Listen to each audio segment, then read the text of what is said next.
What's up, Rotogrinders? It is Monday, 5:03. Sure, close enough. 5 o'clock on the dot on the East Coast. It is the start of 2+ hours of baseball talk. It's crunch time. Nope, crunch time's on layaway. Crunch time will be on in about an hour and a half or so.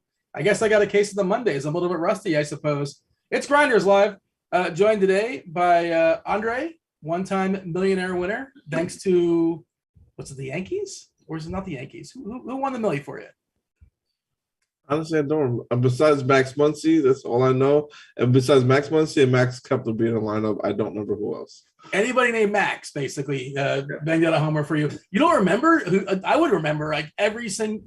That's so wild. You have no clue who won it for you. I just know it was definitely. Oh, and I know the pitcher was Bieber because Bieber had he had like a 70 burger that day. That was his last like ceiling game. I think we know. I don't know. Was that a couple years ago? Like 2 years ago, give or take.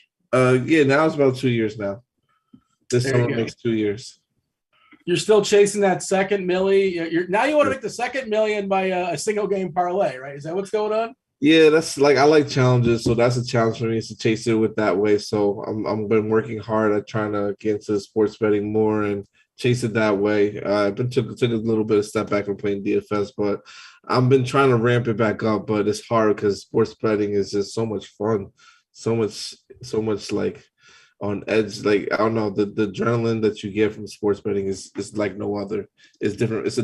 This is a different rush from than fantasy. Did I see? I feel like I saw something as far as one of your tweets. And maybe I saw Devin talking about it. Were you one thing short of not to bring up something that probably is not fun to talk about? But you almost hit that though. You almost had a single game parlay. I think in the last Boston Golden State game. Yeah, we literally were. I had Jordan Poole. Some people took Jordan Poole out their parlays, but I literally won Jordan Poole rebound and Jason Tatum 2-pointer. Literally a layup away from hitting a parlay, massive parlay. I put 200 down to try to win pretty much a quarter of $1 million. And jeez, yeah, pain, just pain. Yeah, that's a rough night. I'm sorry. And then it's all or nothing, right? You miss one and yeah. But I got 3. I have 2 out right now. I'm putting a third one out right now as we speak. Because I'm trying to chase it. I'm getting creative with different ways to try to get it. So if we don't have one way, we might have another, but we'll see what happens and try to get it. Are you tweeting it out, or is it in scores and odds? Where can somebody find this? It's in scores and odds. Actually, I put 2 up early this morning, bright and early. I'm actually posting the third one right now. I got a couple other ones out too that I like for the game tonight as as far as like the win margin and the money line. Then I'm gonna probably be, while we're on the show, working on the baseball one to get out by the time we're off. All right, you'll be multitasking in this show. Also joining us, you know him from such things as the morning grind, NASCAR, disc golf. What's up, Stevie? How are things in your world? Nothing. Good Monday, Dean. Like, we do these shows together almost every Monday, and it's like 10 games today. What's up with this? Like, I like coming on and being able to talk nonsense for a couple hours. So, we can't even talk a ton of nonsense today, because we have so much baseball to talk about.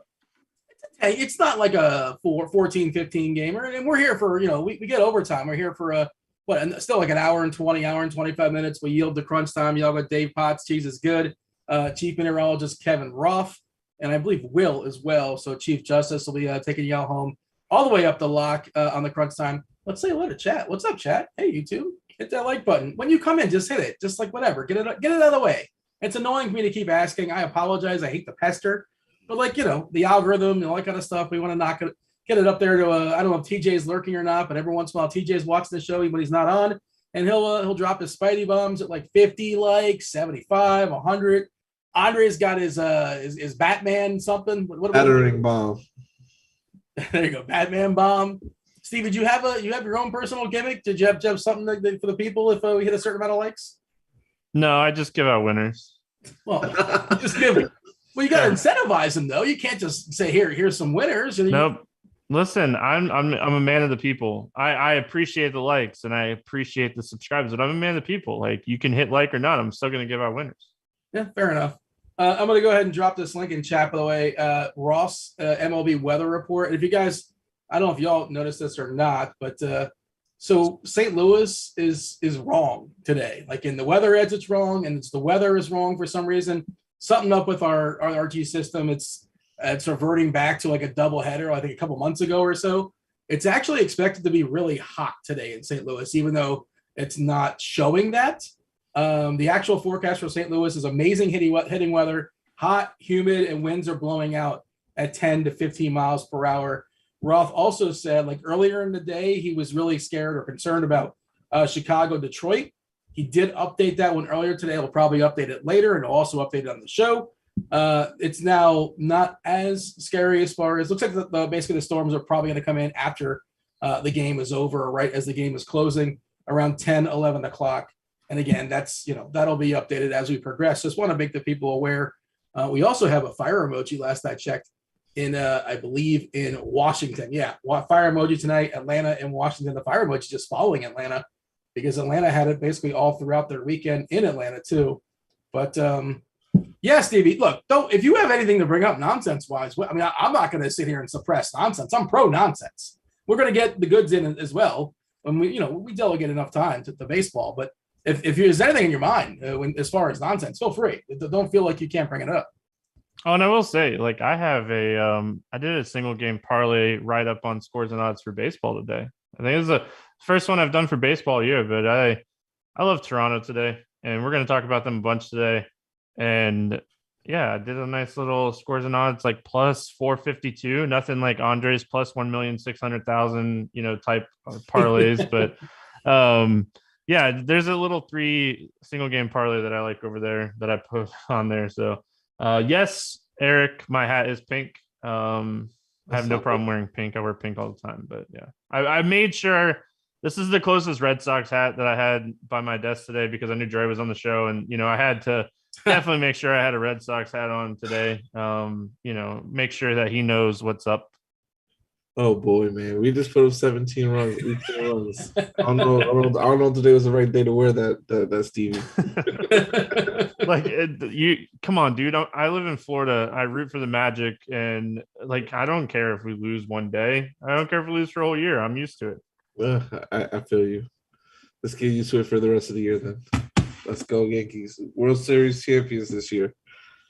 The Yankees have the best hitter in all of baseball, and they have Aaron Judge. Of course, they have Matt Carpenter. I don't know if you guys have noticed what he's been doing of late. It's just absolutely incredible. The power of the stash, some would argue. Nestor Cortez as well, too, going on there. Stash power in Yankee Stadium. But to be fair, those aren't cheapies that he's hitting either. Those aren't like Yankee Stadium cheapies. They're going like 425, like 420, like 20 rows deep. He's having himself a good little comeback. So good for him. Great spot for him. I mean, he ended up in a really good spot. I mean, Yankee Stadium, he ended up in a great spot. And I mean, I'm a huge Matt Carpenter fan, so I love to see it. Yeah, we'll have Cheese on later, and Cheese loves himself some Matt Carpenter. I imagine he'll be.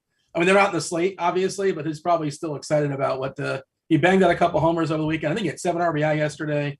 What they put up 17, like you said yesterday, Andre. Was it Higashioka hit a second homer off of, I think it was Patrick Wisdom, who threw a 35-mile-an-hour pitch, which is just amazing. I know it's possible. How do you throw a pitch 35 miles an hour? It's hittable, but kind of an Ephus style, I suppose. But yeah, no Yankees tonight, Andre. But it's probably a tough time right now to talk smack to Yankee fans because they are, well, all of New York actually. The Mets are doing pretty good as well too. I'm sure producer Steve super excited about his Mets. Polar Bear Alonso banged out, I think, his 18th last night. So good for him. By the way, you mentioned scores and odds. You all can get yourself a 3-day free trial. Go ahead to Rotogrinders.com, check out the banner, get yourself 3 days free of scores and odds, all things gambling, sports gambling. And also, we do happen to have a free scores and odds article today. And I'm going to go ahead and drop it for the people in chat. I'll save you going the click as far as scores and odds. But I do want you to click on Keith Eister, his article, pitching props. He's got 3 in there as far as over and unders. And it's funny. Somebody's in the chat right now is asking about Zach Thompson, and he was one of the ones that Keith took a stand on as far as over and unders. Me too. Oh, yeah. Do you want? You said you're a. Do you want to give out your pick, or you can do whatever you want? You're a man. No, I mean, if he did it as a free pick, I wrote up Zach Thompson over 3.5 strikeouts this morning on scores and odds as well. So we'll talk about him here in a minute when we talk pitchers. But yeah, the weather a little concerning, but I mean, this dude 30% K rate in AAA this season. He's a big strikeout pitcher. The Pirates stink, so 3.5 seems really low. And I don't know if it's still 3.5 on Prize Picks, but it was 3.5 on Prize Picks. I hammered that a few times this morning as well. So we don't get to do that whole sports betting thing, Dean. So, when we can get a line that we can write up that's over there on Prize Picks as well, I feel really good about that kind of stuff. So let's see. He's still at 3.5 on Prize Picks. So it's one of my favorite Prize Picks plays today as well. It is funny you say that because about 5 minutes before the show started, I did bet over on Zach Thompson on Prize Picks. Yeah, you guys want to go ahead and, if you're not playing at Prize Picks, they're not sponsoring the show, but we do have a promo code that gets you a nice deposit bonus. Use the promo code GRINDERS, GRINDERS. That'll get you a nice deposit bonus on Prize Picks. I'm not sure what it is. Maybe it's $200. Don't quote me. But, if you're interested, promo code GRINDERS on Prize Picks. And I think I paired them with, which is a little bit uncomfortable, but I just thought the number was a little bit too low. And I thought, if anything, I'll break even with Bradish versus Toronto. I like Toronto too, but I think he's going to get kind of his face punched in, but I think he's also going to strike out some guys too. The number is really low. It's like 4. Roof, by the way, is open in Toronto for what it's worth. I was looking for the Pittsburgh lineup. It's not out just yet, but like you said, Stevie, spoiler alert, it's going to be bad, right? It's not going to be good. Yeah, it's not going to be good. Pirates are pretty bad at baseball these days. What do you have? One of the worst teams in baseball. They have one of the highest strikeout rates in baseball against left-handed pitching. So 3.5 is just kind of low. Give me Andre. Give me this screenshot as far as this slate. As far as what we're looking at, there's 10 games, 4 or 5 teams around 5 as far as their team total. Last I checked. You have an ace battle in Philadelphia with Nola versus Alcantara. Manoah versus Baltimore looks pretty strong. On Fanduel specifically, the Lance Lynn price is goofy. He's been terrible in the minors in his rehab stuff, but sometimes maybe he's just sort of figuring stuff out. Who knows? He's got a great matchup against Detroit. He's not fully stretched out either, but he's 5-5 on Fanduel. DK, no chance, but I think it's an interesting, get all the bats in the world. And in theory, he can go 5. He was once a good pitcher, and I assume he's going to be that to some degree. he's like 35, so maybe he's in the back end of his career. But all right, what do you have, Andre, as far as the screenshot on this slate? What are you looking at? That like there's a mixture of different pitchers you can go with tonight that I like. I like taking a chance, especially on a guy like Lance Lynn in his first start in the majors. At 5.5 on FanDuel, that's extremely cheap. You get all the bats you want with that price. I want to look at his pitch count with the bat one more time to see what it is. But I think he definitely obviously has a strikeout ability. So with Detroit and going against Detroit, I think, which is a high strikeout team, I really, really, really feel good about rostering him today, especially in tournaments. I think that he's getting over only 11% owned that we got him at right now, which is not that high. So he's someone I definitely am looking at getting a lot of exposure, well, a decent amount of exposure to, probably at least double the field on it. But today I'm gonna have it spread out a little bit.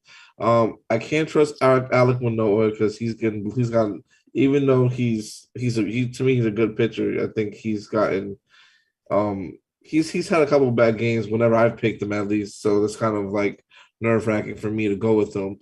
I love Sandy Alcantara today, or Alcantara, against Philly, because I know that they can strike out at any given moment a lot. So he's probably like my favorite GPP play next to Lance Lynn.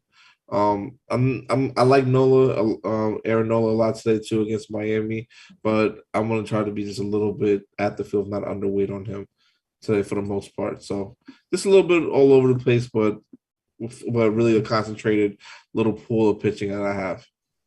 Yeah, I might make one Lynn team on FanDuel. I don't make a lot of teams, but I might make one. But I'm not sure how much I need it. But like again, it opens up the entire world for you, and just the price is wrong, and the matchup is good. And I understand there's some apprehension with like him coming back from rehab, and I think he only pitched like a total of 10 innings in his 3 starts. You know, traditionally, he's like he's a horse. He can throw 100 pitches in 6 or 7 innings, but he's probably not that guy today. My favorite tournament play, Stevie, today was Sandy Alcantara because he's more expensive than everybody else, especially on FanDuel. So ownership-wise, and also he's like a top 5 pitcher in baseball. And the other part is Philadelphia's lineup came out, and you got 2 downgrades and upgrades from a K perspective because Castellanos is not playing baseball today, and Alec Baum's not playing baseball today, and they're replaced by Bierling and Moniak. Yeah, man. And you know, he's not going to be nearly as owned, especially on FanDuel.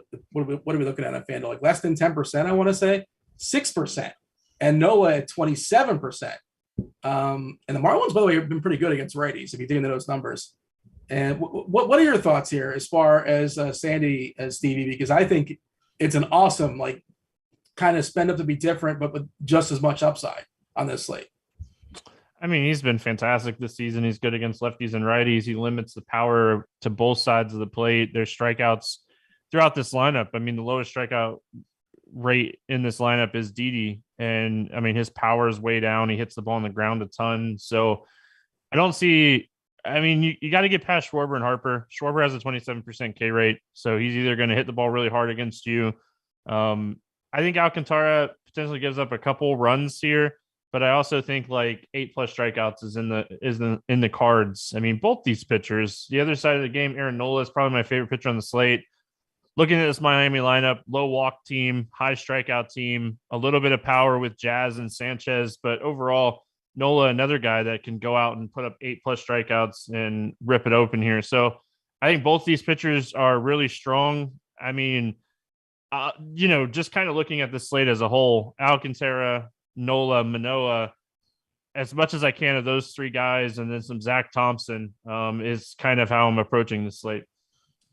So no Miami lineup just yet. That should be coming out soon. That game starts in less than 2 hours. That's kind of surprising. I will say that I will upgrade Nola if La Tortuga, Williams Estudio, does not play baseball because he does not strike out. He's just a fascinating baseball player. 0.7% walks, so he doesn't walk, and he doesn't strike out 4.3%. He's going to put the ball in play, which is, you know, he's not like an amazing player, but he's just annoying because he wants strikeouts. And same deal with Rojas. Rojas, if he's in the lineup, it's kind of a downgrade for Nola. They're both projected in right now, but that certainly could change. Rojas doesn't strike out as much as you want them to, obviously 12.9%. So yeah, I'm going to keep my eye on that for Nola, because I think those guys can certainly just you want as many strikeout options as possible, obviously, and Astudillo and Rojas are not ideal matchups. All right. By the way, I'm just taking a peek at the chat and see. Of course, I'm not going to give any Barry spoilers. That was phenomenal, but I would never. Come on, we live in a society. It just happened. It's less than 24 hours ago. Maybe Kurt D's would spoil it. He doesn't understand we live in a society, but yeah, don't spoil stuff. Come on. And also, what else did I see in chat that was kind of sort of somewhat interesting? Well, somebody is asking about flexing. Well, Andre, you gonna rosters? I think that's like the sneaky upside game, Minnesota versus Seattle. I will not play flexing. Yeah, I'm not flexing at all. Just don't do it. Don't do it, please. Yeah, that's pretty much where I'm at. And what are we arguing about here, Steve? Not arguing, but we're talking about roofs here, Stevie. Officially, Arizona is closed, right? Arizona roof closed through Wednesday. I posted the link. MLB.com has the ballpark information on the roof for Arizona. It's very easy. Bookmark it. I mean, it's one of the easiest and quickest places to check. They always update it. So, yeah, Monday through Wednesday, roof closed, Arizona. It's super hot. Probably won't have many more days this year where the roof is open in Arizona. So, yeah, and I was just answering chat while you guys were chatting. Oh my, Kirk D's, is the absolute worst. I will just say that. I can't seriously. Just he gets upset when I broad brush those people from Boston, and this is what people from Boston do. I cannot believe he has the audacity. If I had the ability, I'm not a monitor, but if I had the ability, if I was a moderator, I would treat him like the Naked HD. Just I would delete his messages. You've got to be kidding me. Oh my gosh, Kirkwood. We live in a society, Chris. Good Lord. I mean, I've seen it, but I care about others. That's just not right. Don't read the chat if you don't want any spoilers. There's always one. It's always one guy. Why? I was surprised to hear, Andre, about your not really wanting Manoah, and I think he's interesting pivot as well. I'm curious your thoughts, Stevie, as far as Manoah. Yeah, I think he's in a great spot. I mean, Baltimore is a team that is either going to put up runs or strike out. So in tournaments, he should cruise in this spot. You look at the bottom half of this lineup, there's no power. There's a ton of strikeouts. So, Manoah is a guy that's just been a lead against righties. 3 of the top 5 hitters in this offense, Mancini, Hayes, Mountcastle, all righties. So I'm really just kind of worried about like Cedric Mullins tonight. If he can get around Cedric Mullins, he pitches really well here. And I mean, even if he gives up a run or two, I still think he's another guy that can get 8+ strikeouts in this matchup. He's not a huge strikeout guy, but he is sitting around 30% against righties. They have 5 righties in the lineup tonight. And I mean, all 5 of them are very strikeout heavy outside of Hayes. So I think Manoah's in a great spot. He's kind of the guy, you mentioned Alcantara. Manoah is kind of the guy, too, that I think is a nice little pivot off of Aaron Nola in tournaments. So it's worth mentioning, let's take a peek here, Stevie, as far as the ownership on DK. Obviously, got a roster of 2 pitchers. We're seeing 44% for Nola, which is just a monster number. Alcantara is $100 more. So essentially the same price, and we're looking at 16% ownership. Even if it's like not even that far apart, 44 versus 16, if it's like 42 versus 22, I'll take Sandy over Nola just as a leverage move. I don't know if I'm using that word correctly. As a pivot move, I suppose, playing the ownership game. Manoah at 24%, nice matchup. That's not, he's going to be fairly popular. Wood is just kind of a cheapie on DK, so he's 22%. I'm probably going to be less in the field than that. Like, it's fine, but, I don't think Wood's the guy that's going to break me. Minor is super, super cheap. He's been a disaster so far this season in a small sample, but in theory, he has the ability to go like 5 or 6 innings and be fine at 4.7K just to kind of make your sticks work. So I'm okay. I get that. Spoiler alert, Dean. Arizona is one of my favorite stacks on the slate, so I hope Minor is 25% owned. Yeah, I was going to say I'm on the other side of that. I would probably roster Arizona guys before I roster Minor. And I think I assume you also agree with this. Zach Thompson is the better guy. He's 4.3. Minor's 4.7, and you'd rather have Thompson than Minor as an SP2. I definitely prefer Zach Thompson over Mike Minor today. I think this is like I said, I think it's a great spot for Zach Thompson. We don't have the Pittsburgh lineup yet, right? That still hasn't popped up yet. We do have a Pittsburgh lineup, right? Not as of this show started, so I'm going to check the old Twitter, see if something popped up. But okay, it's all like the St. Louis Pittsburgh like stuff is just all messed up today because of some bug. But I mean, if we do get that like normal Pittsburgh lineup, I mean, we're looking at a lineup with 28% Ks. Like I said, Thompson was a 30% K rate guy in the minors this season. 10 starts, 50 or 44 innings, 56 strikeouts, 11.3 K per nine. He has an above average curveball. His curveball is above average. He is the 5th ranked prospect in the Cardinals organization. And anytime you're in the top 5 in an organization, you have stuff. So there's so many baseball players. There's so many people in AA, single A, and AAA. The fact that like you're the top 5 prospect in an organization means you're good.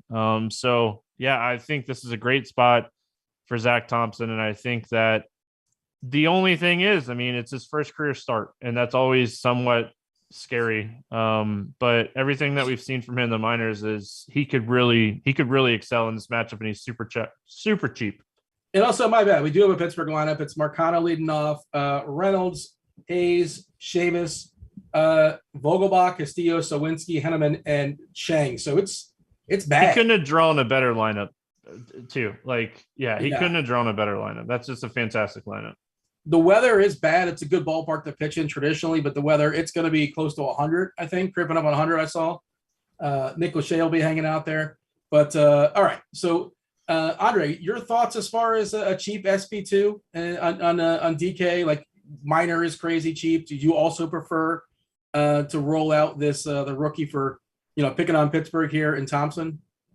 I definitely don't mind Thompson today.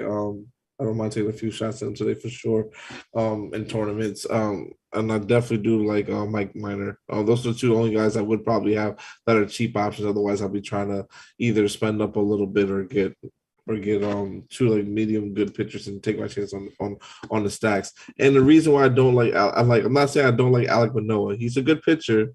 I do admit he's a good pitcher, but every time I've played him the last like 3 to 4 starts, he just has burned me every single time. And I've always been overweight on him in those spots. So it kind of just gives me pain to just want to play him. Hey, Andre, I've already lectured Kirkwood once in chat, and I see now you're going back and forth. You call him out about it. Feel free to tell. I see you. He's a Boston guy. We're for the Heat, and Jimmy didn't hit the 3. You guys better back up off my boy Kirk. Well, you guys, well, no, you can't defend what he did. Your team isn't. Like, move on. He did something indefensible. You can't defend the spoiler guy. I mean, to me, hey, it is what it is. I think I say there's no excuses. The Miami Heat lost. Jimmy should never pull up from 3. It is what it is.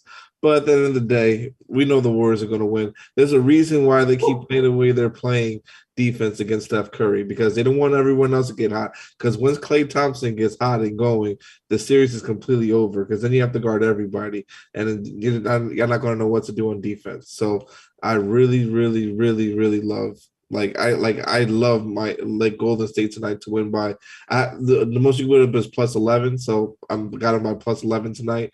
That's a free pick I'm going to give you guys from Scores and Odds.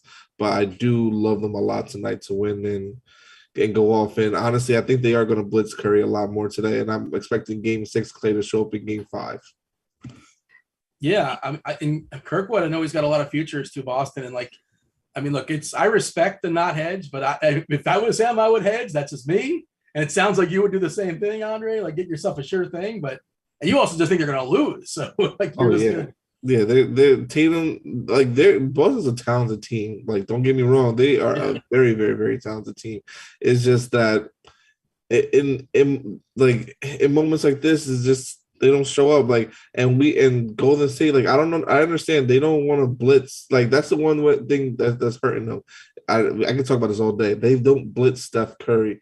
You're gonna let him shoot the way he's shooting, the best shooter in the world ever to live, the best shooter God ever created. You're gonna let him go off and hit 5+ threes a game. I'd rather live and die with everyone else getting hot, or just playing Klay Thompson tight and playing Steph Curry tight and letting Jordan Poole or Andrew Wiggins get like 30 to beat me. Or that's what I would do personally.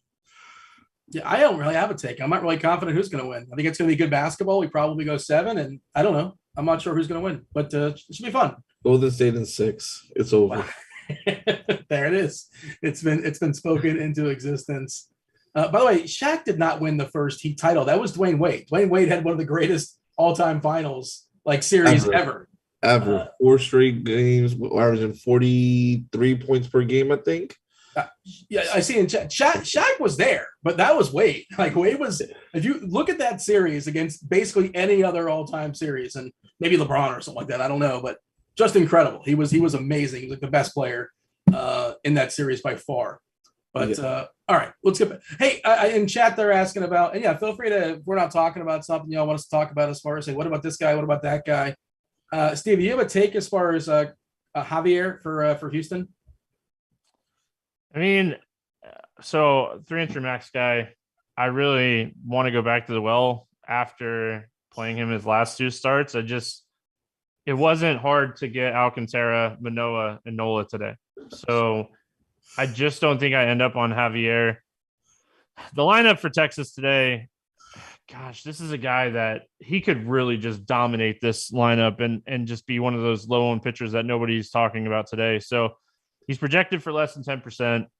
This lineup, I mean, they have 6 guys with strikeout rates over 23% against right-handed pitching this season. So Javier is a dude with a 30% K rate, much higher strikeout against righties than lefties. They do have a bunch of lefties in the lineup, but I think Javier is someone that we're like, man, we probably should have played more of, or we're like, hey, it's probably good that we didn't play more of. I could see it going either way. But I think Javier is someone that if you're playing 150, you're definitely getting exposure to today.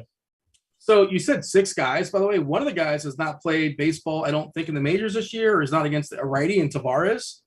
But Stevie, we saw him last year. Last year in 185 plate appearances, he had a 32% K rate. In 2020, he had 32% K rate. That's Tavares. This is an awesome strikeout matchup for Javier, and he's not. This season 30.4% as well as far as Ks. So, man, I think, this is kind of popping for me as somebody I feel like I got to pay attention to. That matchup is, I know 1-2, and you're going to pitch them the most, obviously. They're pretty contact heavy. They're good hitters in Semien and Seager, but besides that, that's and they don't walk. Also, they're all in the red as far as walking. If you look at the plate IQ, just terrible as far as being patient.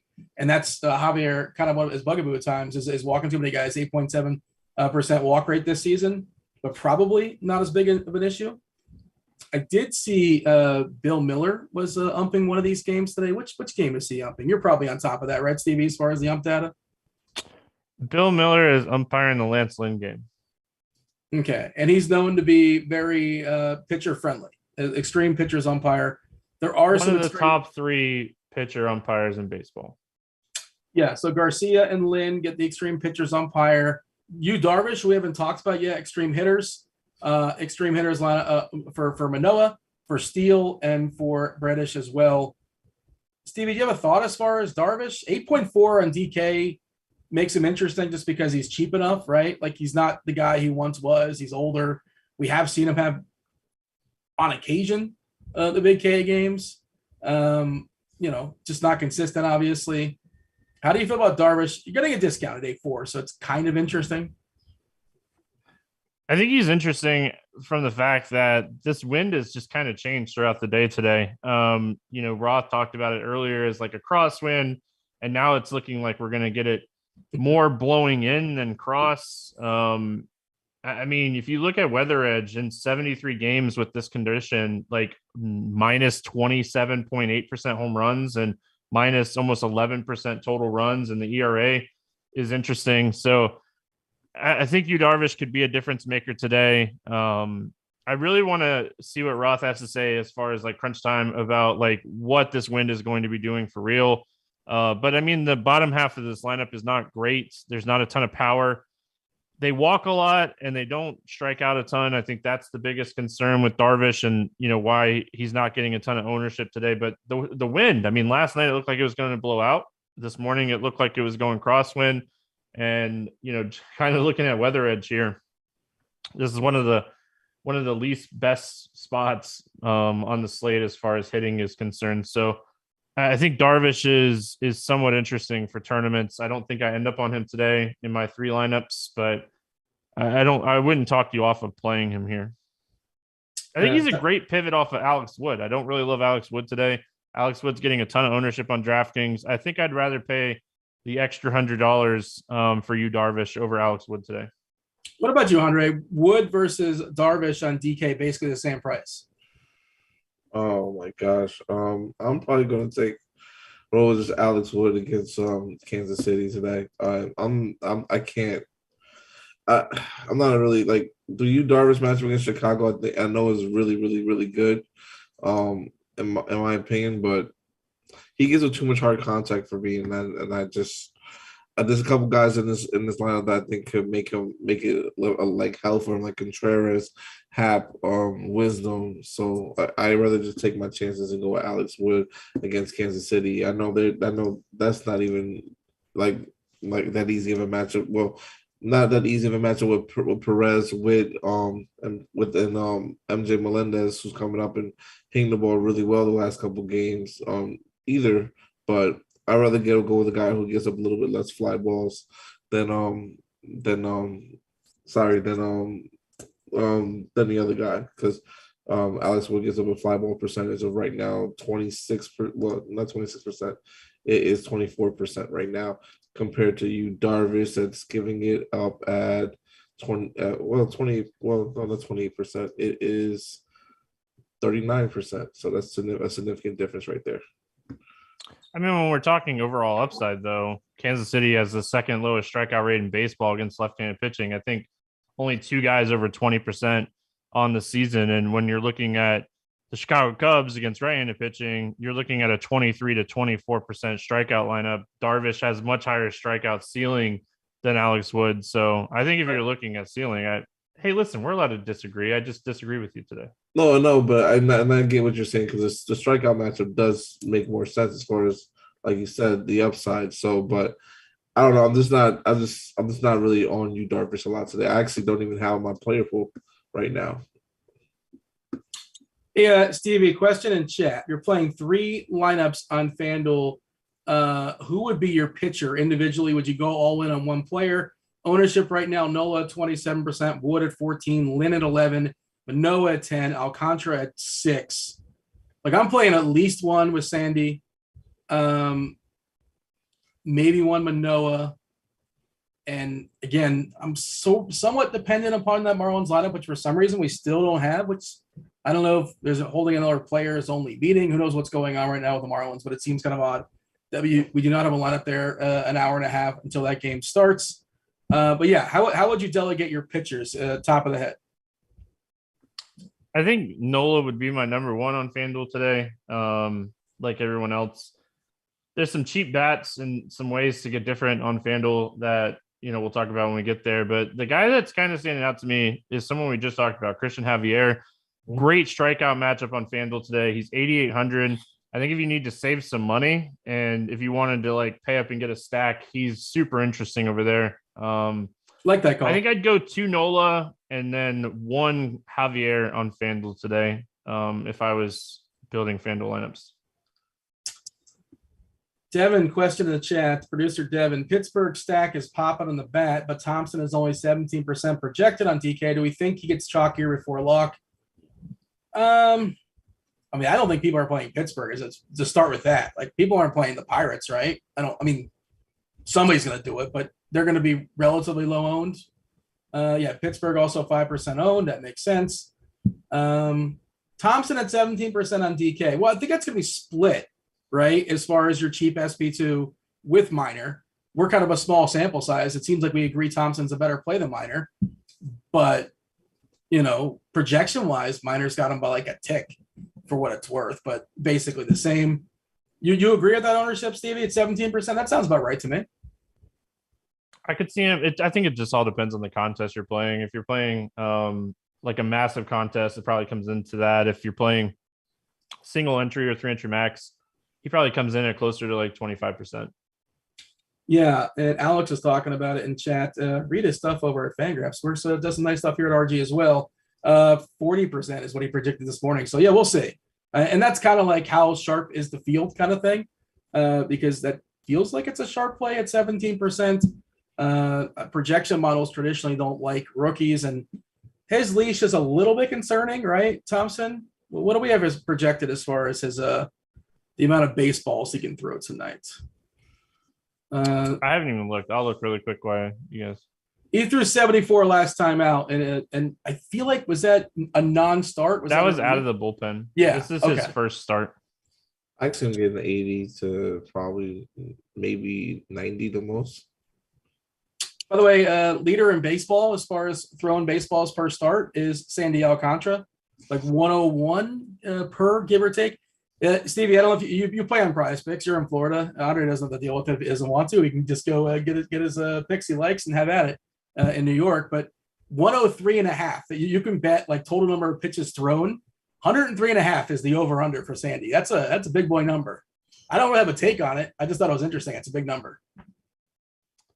Bat has Thompson at 82 with a max around 89. I think that's right. I projected him at like max 90 today, and I kind of figured 80 to 85. So it's always good when you're right in line with the bat. But yeah, listen, when the over under is that high for pitch count, it's really hard to take the over, in my opinion. But I don't want to take the under either, because if he's pitching well, they'll let him keep going. I mean, they have no problem with just letting him go and go and go. And Miami bullpen's been really good this year too, right? Like, I'm not crazy. I think the Miami bullpen's top 10 in baseball and some stats here. So, I mean, Miami, if they had any kind of hitting, would actually be solid, because they have some good pitchers.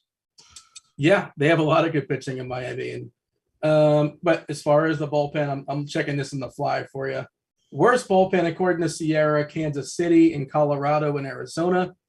Best bullpen: Atlanta, Seattle, Dodgers, Yankees. Miami is middle of the pack, 15th. That's Sierra. Okay, so they've dropped off a little bit. Because I remember, like, I looked a couple weeks ago and they were like top 10. So, but yeah, Seattle bullpen, like, Seattle's another team. If they could just kind of put it together, their bullpen is fantastic. And I think a lot of people have been calling them here, trying to see if they can get something out of that bullpen, because that bullpen's been great. By the way, we do have a free piece of content for the people that I believe myself and Stevie both. I know I did. It's something I did this morning. Worked on the MLB expert survey. Myself, Stevie, Head Chopper. You got Dave Potts, Cheeseisgood, and I think Tuttle also participated. I'll go ahead and drop this in the chat for y'all. Yeah, feel free to check that out. Yeah, you can get that one. That's a premium piece that is free to the people. Every single day we see in the giveaway at least one thing of content. Favorite hitter, favorite tournament pitchers, favorite stacks. And there's some blurbs in there as well, too. Feel free to scroll through that at your own leisure. Maybe you'll hit some of those questions later on in the show. Andre, you were here Friday, right? I think you were on the show last Friday. Is that correct? Yeah, I was. All right. So you remember we played low ball? Yes. Who came last? I know I did, and I was close to finishing last. So I finished. So low ball, the concept, y'all aren't aware. You got to play players that are actually playing, that are actually starting, and spend all your salary with the exception of like $1,000. There's no skating around those rules. But your boy finished 39th out of 40. So I believe I found a skill that it's useless. There's really nothing. I don't know what I can do with it. But I do want to mention our winner for low ball was JP Sox 106. JP Sox 106 put up like a 16 on DK, which, again, that's hard to do. It's hard to intentionally score 16 points. Yeah. So congrats to – and we were doing – it wasn't just for funsies. You get yourself 1 week free of RG Premium, and feel free to slide into my DMs, hit up Devin, hit up Rotogrinders, JP. I put it out there on the Twitter, and for some reason, you filled it out. Maybe JP doesn't know. But JP, you won. You won 1 week free of RG Premium. Hit me up and let me know. And that's not just for baseball; it's for all the sports. Get yourself some access to the Plate IQ tool, the lineup HQ tool, the ownership stuff. Everything. No time to run it all down. Cheese's musings. You get yourself some PGA, all the good stuff. 1 week free. We'll probably be running that back maybe later on in the week. But Andre, I finished 39th, and Chop was in the 30s as well too. I think I got like 36 if I'm correct. I'm not even going to check to see where. That's good.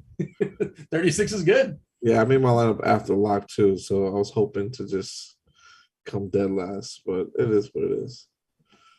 I just see Devin throwing my name out there in chat for no particular. Did this person contact us, Devin? Oh, he's just having fun making fun of whatever's on my face. And it's a disaster. I'm well aware. I was lecturing earlier today and like what's going on here? My sister was like, Dean, this is terrible, right? Like yes, I'm well aware. No, it's not. And I kind of sort of told Grant that I would give it to him give it to him. I would for his as a wedding gift. I'm going to give like something else too, in addition to, but so yeah, we're probably going to have this for like a month or so. And they're asking what color this is, Stevie. Stevie, what color is it? It's like a gray or a white. I don't do anything up top, to be clear. This is my natural hair color. I don't know why it grows in this way. This is what I got, Stevie. I'm trying to be like you, and I just can't do it, unfortunately. So my question is it at the point yet where you're eating something that annoys the heck out of you? No. I'm not that masculine just yet. Well, no. I mean, you're gonna get there. If you're giving it another month, you're gonna get to the point where you're like, oh, you're gonna hate it. I'll say, is that the big fallback? Is that the worst thing about having a beard, I suppose? No, mustache. I mean, beard, I get stuff in my beard all the time. I just wash it when I'm done. But I mean, mustache is the worst. Like eating ice cream with a mustache or chili cheese fries. Ugh. Is that the worst? Having a mustache is just not fun. Well, is that in the repertoire? How often do you have chili cheese fries? I can't remember the last time. I had. Maybe like once every 6 months. It's just funny because it's awful. Ice cream though. I probably eat ice cream 3 or 4 times a week. So it's always brutal. It always gets in the mustache. What's number one on the board for you? Number one ice cream flavor? Moose Tracks, I think, is best. That's like chocolate and nuts, right? Like marshmallow, maybe. So good. It's vanilla with a lot of chocolate stuff in it. It's very good. Very, very good. Pecans? Is it pecans, Moose Tracks? Highly recommend. You're thinking of Turtle Tracks. Turtle Tracks has pecans. And those are like cousins, though, right? Like they're basically. They're two of my favorites. Like if in a milkshake, I like a mint chocolate chip milkshake. Yeah. Is that your favorite as well, Andre? You had a reaction. Not until milkshakes. I'm just a simple guy. Give me a vanilla milkshake. Maybe I'll add like some like cookies in there. You got to put malt in your milkshake, man. So other than that, that's really it. I haven't put malt in my milkshake since I was down south when I went to where was it? The Cookout. I gotta go back to Atlanta. What's malt in your milkshake is like automatic. Is malt? I feel like malt's kind of like milk, or no? What's malt? Dean, you don't put malt in your milkshake either? I don't think I know what malt is. I don't think I've ever purchased. I think it's like some type of grain or something. Yeah, it's I can't describe it. It's a Southern thing? Like anybody that drinks milkshakes should have malt. It's like a malted milk type of thing. It's like, how do you not? I've heard it as an adjective, like describing. I've heard of the term like malted milkshake, but I just thought that was like descriptive. I didn't realize it was actually. No, it's like automatic. Like you can't have milkshakes without malt. Like that is something you have. It's like malted milk. Yeah, it's like a milk powder. Like I don't know. It's like a powdered milk. Yeah. According to Chuck in the chat, barley or wheat. Alex with a contrarian pistachio. That is a contrarian ice cream flavor. I don't know. Yeah, I think my dad loves pistachio. I'm like, how do you do that, man? Like, I feel like that's like a staple at like Chinese buffets. Like 104. It really is. I don't know. Sherbet is like always on the board for some reason. And like you got to be like at least 65 to order sherbet, right? Like they card you, I think. Probably. Does anybody eat sherbet like 20? I don't think so. Dean, when we used to do the RG parties, when we stayed at Treasure Island, did you ever go to dinner with us at the place like downstairs, that burger joint that had like the spiked milkshakes? I don't think I got the invite. I think no, I mean, don't tell Dean. You got the invite. I remember you like we all used to hang out and make lineups and stuff like that. And I remember making money off of you because you're like, Marcus Mariota is going to stink. And like it hit in like the first quarter and you were so mad. Oh. I have a photo of it still, but I can't like, there was a whole big group of us that always used to go get spiked milkshakes in Vegas. And it was great. I stand corrected. Eric in chat says, love me some rainbow sherbet. Although I don't know how old Eric is, but I'm going to assume that Eric's at least under 65. Maybe not. Do you do sherbet and Sprite? No, I don't do sherbet at all. I'm not Wilford Brimley. I know I have his mustache. I'm keeping it real. Like, I got you guys. Don't worry. I mean, it's fine, but like, if you're going to have ice cream, have ice cream. Like that's a half measure. Why? What are you doing having sherbet? I'm not a huge sherbet person either. I mean, I'm with you. If I'm going to have ice cream, I have ice cream, but like sherbet and Sprite is good. That's how like punch bowls are made. Wait, sherbet in Sprite? Yeah, sherbet and Sprite. It's like, that's how they make punch sometimes. Like a root beer float, like is like. Yeah, but it's sherbet ice cream with Sprite instead of like, it's like a punch bowl. You heard of this, Andre? I never heard of this before. I've never heard of sherbet and Sprite, but man, what am I doing? I'm gonna try it now. I gotta teach Dean so much. I gotta teach him how to change tires. I gotta teach him all kinds of things. Dean, you don't know how to change a tire? No, man, don't even. I got a phone. I can call somebody. Oh my god! I got a guy.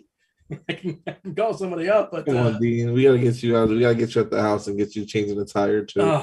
Yeah, it's hot outside, man. Have you been outside today? Oh yeah, I was outside all day today. It was even up here. It was like 85 in New York. I'm painting my house right now. I don't even want to hear it. Oh, that's pain. I understand that. Good luck with that one. You got a roller or like the big extended stick? How do you the spray button? You got a sprayer? No, I'm rolling it. Oh man. What? I think rolling it is easier than spraying it. I mean, mess wise, I feel like it's way easier. Definitely mess wise, but also the prep for spraying it is a lot more tedious. So yeah, you're probably right. Still no Marlins lineup, by the way. Is something going on in chat? Kirk D's on Twitter right now is killing me. What's he doing? Is he spoiling stuff on Twitter too? No, he just had one of the tweets of the year. In chat, I can't take fantasy advice from a man that doesn't change his own tires. Fair enough. I mean, if you feel free to, it's okay. I mean, you don't have to take his advice. Just play 10% and just be like Dean. That's why Andre and Stevie are here, I guess. Give me your final thoughts, Stevie, as far as pitchers. Yeah, like I said at the beginning, Manoah, Nola, Alcantara are the guys that I'm building around. If I need cheap, I'm going Zach Thompson in that mid-range. Darvish or Javier, depending on the site you're playing on. I don't love Alex Wood. I know he projects well. I worry about the strikeout upside. I worry about a team that walks a lot and like can kind of get his pitch count up really quick. I mean, he's not a typical guy that walks a ton of people, but they're a tougher matchup. But yeah, I mean, I think pitching today, we didn't really talk about Lance Lynn. Well, you weren't listening, but me and Andre did. Yeah, I mean, I didn't really talk about Lance Lynn. The Detroit lineup is one of the worst lineups in baseball. Just one of the worst lineups in baseball. I mean, I think they're last in WOBA now. They're second to last in WRC plus. If you just look at the lineup, it's just 0.076 ISO against right-handed pitching this season. Lance Lynn was terrible in the minors. I know you said that. I remember that now. There you go. But we don't know what his pitch count is going to be, right? Like that hasn't been said. We have no idea. He's coming on a start where he threw 3 innings, going to give up 7 runs. So I presume he can throw like 80 pitches or so, or 70 pitches. I'm not sure, but yeah, but he's the thing is, I think the might be enough against Detroit, but not at this price. I think it's more just a price thing. What's the FanDuel price? FanDuel price? Whew, the FanDuel price. I'll roster him and get everyone into my line and get whoever I like in my lineups. As long as I and if you have the right stack and it can go off and he can give you just a solid 25, I think you're good. See, I still think I prefer Zach Thomas on FanDuel. If you play Lynn on FanDuel, he's the cheapest pitcher at 5.5. You have 3.6 and change per hitter. So basically a pick. Everything you want. Yeah. Basically a pick 'em. So I mean, that is the appeal there, obviously. And Andre, I your, would your still final leave thought? salary on the table too with that. Like that's the strategy I would definitely use. I wouldn't use up on my salary because I think he'll be popular, a little bit more popular for that reason alone. Because you get all the bats you want and probably not have that much salary left over. But I would still probably try to leave like like maybe 500 the most left with Lance Lynn in there. By the way, good call by Matt in chat. The Marlins are probably waiting on Avisail Garcia. He's got I believe, a hand or a wrist. So maybe they put him on the IL, and that's probably what's holding up that lineup. That makes sense to me. Andre, your final thoughts as far as pitchers? I love nobody today. I like a lot of people today. I'm gonna have the over Sandy Alcantara, a little bit probably at the field on Alek Manoah, be at the field on Nola as well, and over on Wood, over on Lance Lynn. Christian Javier. I like getting Christian Javier called too. I forgot to talk about him, but yeah, since y'all brought him up, I forgot to. I took him out of Fanduel pool by accident, put him back in. I will be well over the field on him because he's just been like the last 2 games. I know we're bad, but I think he's going to bounce back today and have a good game. So yeah, that's who I like today. Christian Javier is probably my favorite GPP pitcher next to Lance Lynn, and then Sandy Contra. Question in chat, Peter says, can you play Nola and Alcantara in the same lineup on DK? Absolutely. I think you can. Yeah. I have no issues with that. What's the most you leave on the board today? Andre, you're talking about leaving salary. Like, what's the most? Would you leave 2K? I would still see me. I would still probably leave no more than 1,000, maybe 1,500 the most. But that's just me. Everyone, you can win with leaving 2K on the table today, honestly. But I just prefer to leave like between 1,500 to 1,000 on most nights. Some nights on big slates, I'll leave like maybe 500 or less. All right, we're gonna go around the horn, give our favorite plays at each position in a second. Before we do that, Andre, talk about your favorite stacks. Our consensus favorite stacks today, according to the expert survey: Toronto number 1, Atlanta number 2, Houston, Arizona, St. Louis. Others receiving votes: Seattle, Minnesota. Sam Fran got a little shout out from Chopper. Do you agree with that? Toronto, Atlanta, Houston, Arizona, St. Louis. Is that about right for you?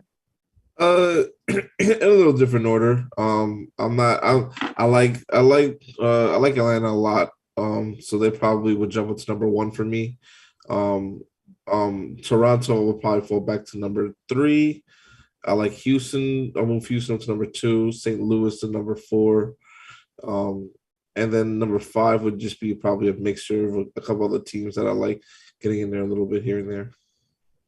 How about yourself, Stevie? You participated in this survey, so you had something to say about those consensus rankings. It seems like yours are well in line. Toronto, Atlanta, Arizona, Houston, St. Louis. To refresh your memory, is that that's still where you're at? That's as of like 2:00 later today. Has anything changed? No, I mean, I think I did expert survey at like 9 a.m. this morning, and my thoughts really haven't changed on the slate at all. I like Toronto, Atlanta, and Arizona. I'm going to build around those 3 teams and kind of go from there. Those are the 3 teams that I like the most. I think there's some great one-offs. There's some great mini stacks today, but I think those are the 3 teams when I'm just looking at the slate from a whole, I want to build around. All right, let's go around the horn, Stevie. You're going to start us off as far as catcher. FanDuel, obviously, you don't have to roster one. DK, they force you to do so. I do think on FanDuel, I like Alejandro Kirk batting cleanup for Toronto at 3K. He's probably my favorite catcher. Sanchez as well seems like a guy that can bang one out today, I believe. Yeah, Flexen is a reverse splitsy, batting 5th. Don't mind myself some Gary Sanchez today. I don't love the ballpark, but when he hits it, it tends to go pretty much anywhere. Your favorite catchers tonight?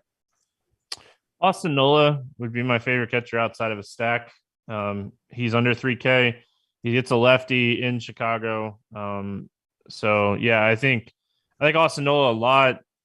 Carson Kelly for Arizona at 3,100 is someone that I really like. His numbers are down this season against left-handed, but like kind of looking at the last 2 years and getting a larger sample size, much better numbers against left-handed pitching. So Mike Minor, I mean, he's just been awful in his first 2 starts, and I don't think he's great. I don't think he's fully healthy. So going with a guy like Kelly and just kind of playing he's only had a few at bats this season. Like this guy last year had a 267 ISO, 412 WOBA in 127 at bats. He's had 22 at bats this year against lefties. We have plenty of time for those numbers to kind of shift back to what we're used to seeing from Kelly. And he's a big fly ball guy against a guy that's been giving up a ton of home runs. So those would be my two favorite catchers today. You mentioned Kirk on FanDuel. I love that call. People hate playing catchers on FanDuel because especially like if you're stacking Toronto, you got to play Kirk and Vlad. So you take up your first base and your utility spot with your stack. So I think that's a potential way to make your Toronto stacks a little different over there on FanDuel today. So I like that call. Maldonado's cheap against Hearn at 2.5K. Rushman's eventually going to hit a home run, but I don't know if this is necessarily the spot against Manoah. But yeah, I think I'm going to be saving as much as possible at catcher today outside of maybe Kirk. Surprised to see we have Kirk at 24% ownership on DK at 5.2. I don't know how you get there so easily. Like, sure, play him, but I'm just surprised he's that much and getting that much ownership on DK at 5.2K. I think that's where that Mike Minor, Zach Thompson ownership kind of comes from. Yeah, that 4.3 price it was of everything. Yeah, there's a correlation. Yeah, if you're playing Kirk, you're possibly playing like one of those two cheapies as well. Andre, your favorite catchers? Stevie pretty much named them all. I like Kirk a lot. I like Gary, like you mentioned, Gary Sanchez. I like him a lot today. Sal Perez, I don't mind taking shots at him today. Even in a 1-0 situation, anyone in Atlanta, I love today. Travis d'Arnaud, who's not going to be hardly owned. And like I said, probably one of the best hitting weathers on Slate. I love taking a shot at him today. Carson Kelly in Arizona. In the Arizona matchup and game, I like that too a lot today. Other than that, that's really mainly who I'm going to get in a lot of my roster, a lot of the guys from today. Varsho as well, and a little bit of Wilson Contreras going against, just to have some guys going against Darvish if he's going to be a little bit popular. But doesn't look like he's getting that much ownership either. Let's jump to first base, Andre. We have Matt Olson, kind of a discount, I would say. 4.7K seems a little bit too cheap on DK for Matt Olson. Platoon advantage versus Gray. Gray's got good stuff, but he's also wild, and he gives up 50% plus 5 balls, over 2 homers per 9 this season. I like him a good bit. If you want to spend a little more, certainly Vladdy against Bradish. And I think the best cheapie to me is pretty clear at Christian Walker. 3.6K on DK. He's been one of the better hitters in baseball this season, kind of a hidden gem, if you will, in Arizona, because he's in Arizona. Nobody really cares. Why do we have an NA as far as pitcher that he's facing? Is something happening with Minor that I missed, or is it something goofy going on with our lineup HQ? I have no idea. I haven't refreshed, so let me refresh now, and hopefully I won't get an NA as well. I think it's just that bug that was happening with like Weather Edge and stuff too. I think just there's a bug with St. Louis in general with like our system right now. Yeah, I see Minor still on the FanDuel lineup HQ. Okay. Yeah, I just wanted to make sure, like, if something goofy happened, I wanted to catch it. But, Andre, your thoughts as far as first, then we'll jump over to Stevie. Yeah, it's tough because first is loaded today with guys that I really, really, really am high on, like Vlad, Matt Olson, I love today, and Christian Walker, as you mentioned. Those are like the top 3 guys I'm looking to get into a lot of my lineups. And the sneaky guy I do like a little bit too is Ty France, that I want to try to get a little bit more in my lineups. Jose Abreu, someone else I'm a little bit interested in the White Sox, having like more of a mini stack with them. So Jose Abreu will be a guy that I will be targeting, trying to get in those type of stacks I'll be running today. Mainly, and obviously with Houston, Yuli Gurriel is another guy that I'll be targeting and getting a lot of, and as well as Luis Arraez on Minnesota going against Flexen.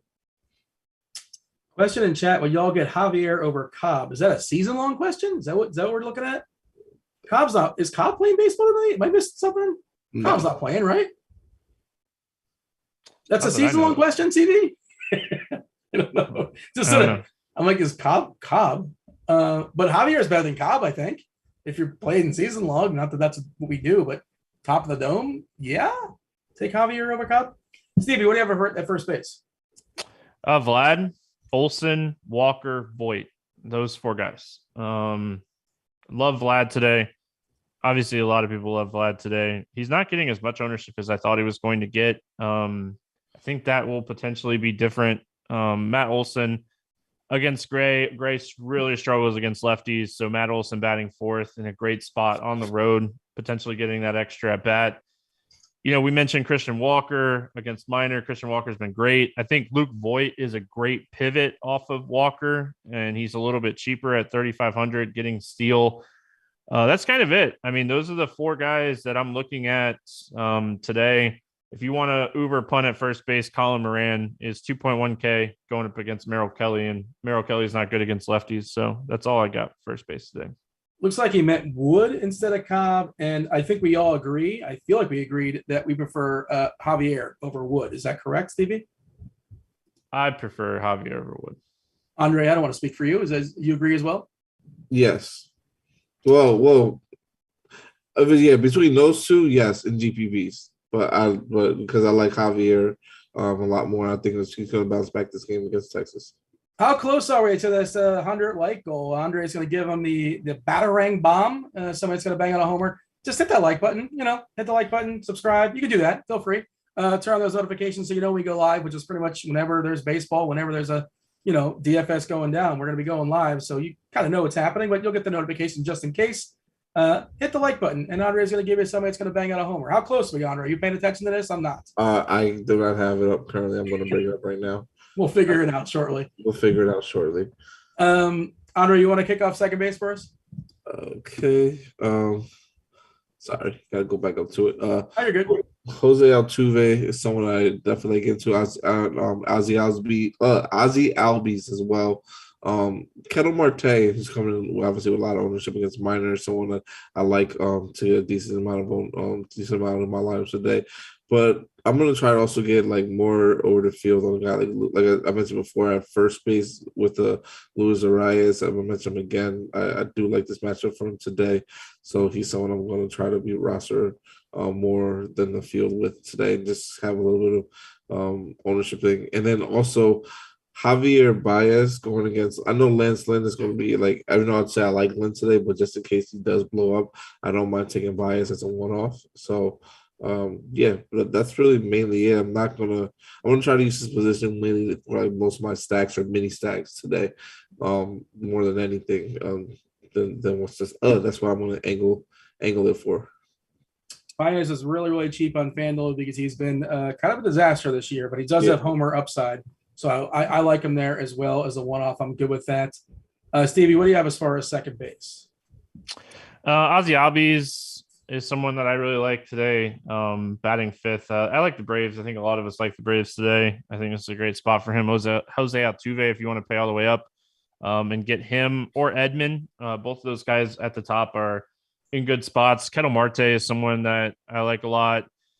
Cheapy today is Calvin Biggio. I think you could go with him in your Toronto stack and kind of build a wraparound stack against Bradish. Biggio has not been good, but Bradish is not great. So, I mean, there's potential there for some RBIs and some upside for runs scored. And he's, I think, 2.6K. Brendan Donovan is cheap as well, going up against Keller, and he's a lefty. We already talked about the weather in St. Louis being fantastic for hitting today. So, those are the two cheap guys I like. And if you're paying up Albies, Altuve, Marte, and Edman. Yeah, Edman 5.5 it looks like a pretty big price. We talk about that ballpark being nice, and he's also got stolen base potential too. Gorman at 4K, I don't mind either. Altuve, historically, we know how he smashes lefties on the road, well positioned for 5 ABs as well. Marte, I think I like him better, a little bit better on FanDuel where the price is a little bit more palatable. Steve in chat says he hit the like button. Thank you, Steve. Appreciate that. Everybody else follow Steve's lead and smash that like button so we can get Andre's Batman Batarang homer call of the day. Y'all know that crunch time is around the corner, taking y'all straight up the lock. We have Chief Meteorologist Kevin Roth going to tell you what's going on weather-wise. He may have actually updated his article. Going to check that in a second. And of course, Dave Potts, Cheese is Good. Will from the Prop Shop Chief is going to be here with us as well. Stevie, kick us off with third base. I mean, if you want to spend up, I think this is a great position to spend up on today. Riley, Machado, I think are great plays. Rojas, I don't know how much ownership Rojas will get today in a lefty-lefty matchup, but I mean, if you're stacking Arizona, Rojas is someone I think you definitely want to get in there, even in the lefty-lefty matchup. He's been awful against everybody to start the season. If you don't trust Thompson, you could potentially go Hayes for Pittsburgh and make a little three-man stack there going up against Thompson. But I think third base, a position for the most part, there's a lot of opportunity costs to spend up today. So I think Bregman, another guy you can pay up for, Nolan Arenado, a lot of third basemen I would rather pay up for today. If there's somebody we're not talking about, feel free to throw them out there in the chat. Going to do my best to keep an eye on it, especially if it's pertinent to conversation. We'll discuss that person. Andre, what's going on? You're having a good time over there. What am I missing? Nah, Justin just texted me. He said, because I just posted my scores odds play and my lotto play. He said the odds looks like a phone number. Yeah, I'm sure it is. Oh my gosh. I never heard that one before, but I'll just give everyone a little insight. It is 354,532,910. But I really like it. I think it can go off today. So, let's go. Let's try to win let's try to win $1 million today. My single game parlay is 456. So I like Stevie's chances to cash better. Nothing personal. I yeah, but if he hits one out of a 1,000 times, he still crushes me. One out of 1,000, one out of 1,000,000. It sounds like. Yeah. Well, I was trying to be realistic, as far as how many games and how many times he's going to try.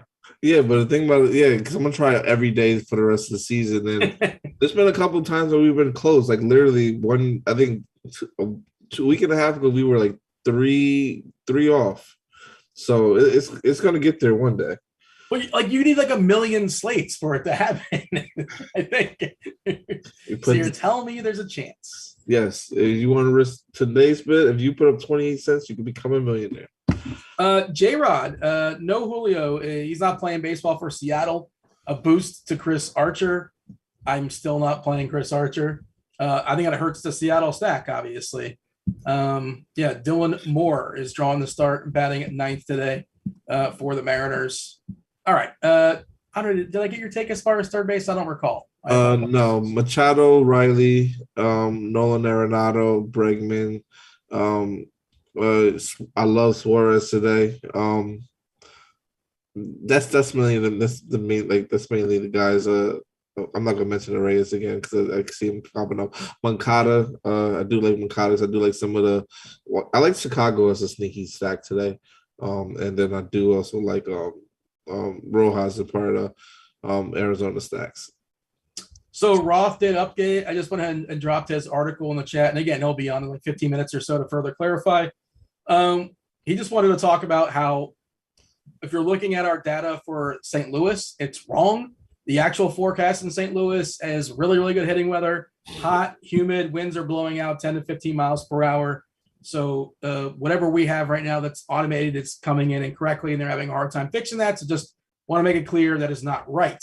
Detroit, yellow, orange, currently there, and you guys can read that at your own leisure. But he wrote a good old paragraph if you're curious what's going down. But it seems like it's improved as far as what it was earlier today, but still some potential caution in Detroit. And really quick, chat is like talking about Jake Berger a lot. He's one of the hottest hitters in baseball. I think if you want to play him at third base today, we probably shouldn't have left him out as we were going over third base. I think he has multiple hits in 4 of the last 5 games and 5 of the last 7. So if you want to play Jake Berger against Garcia, go for it.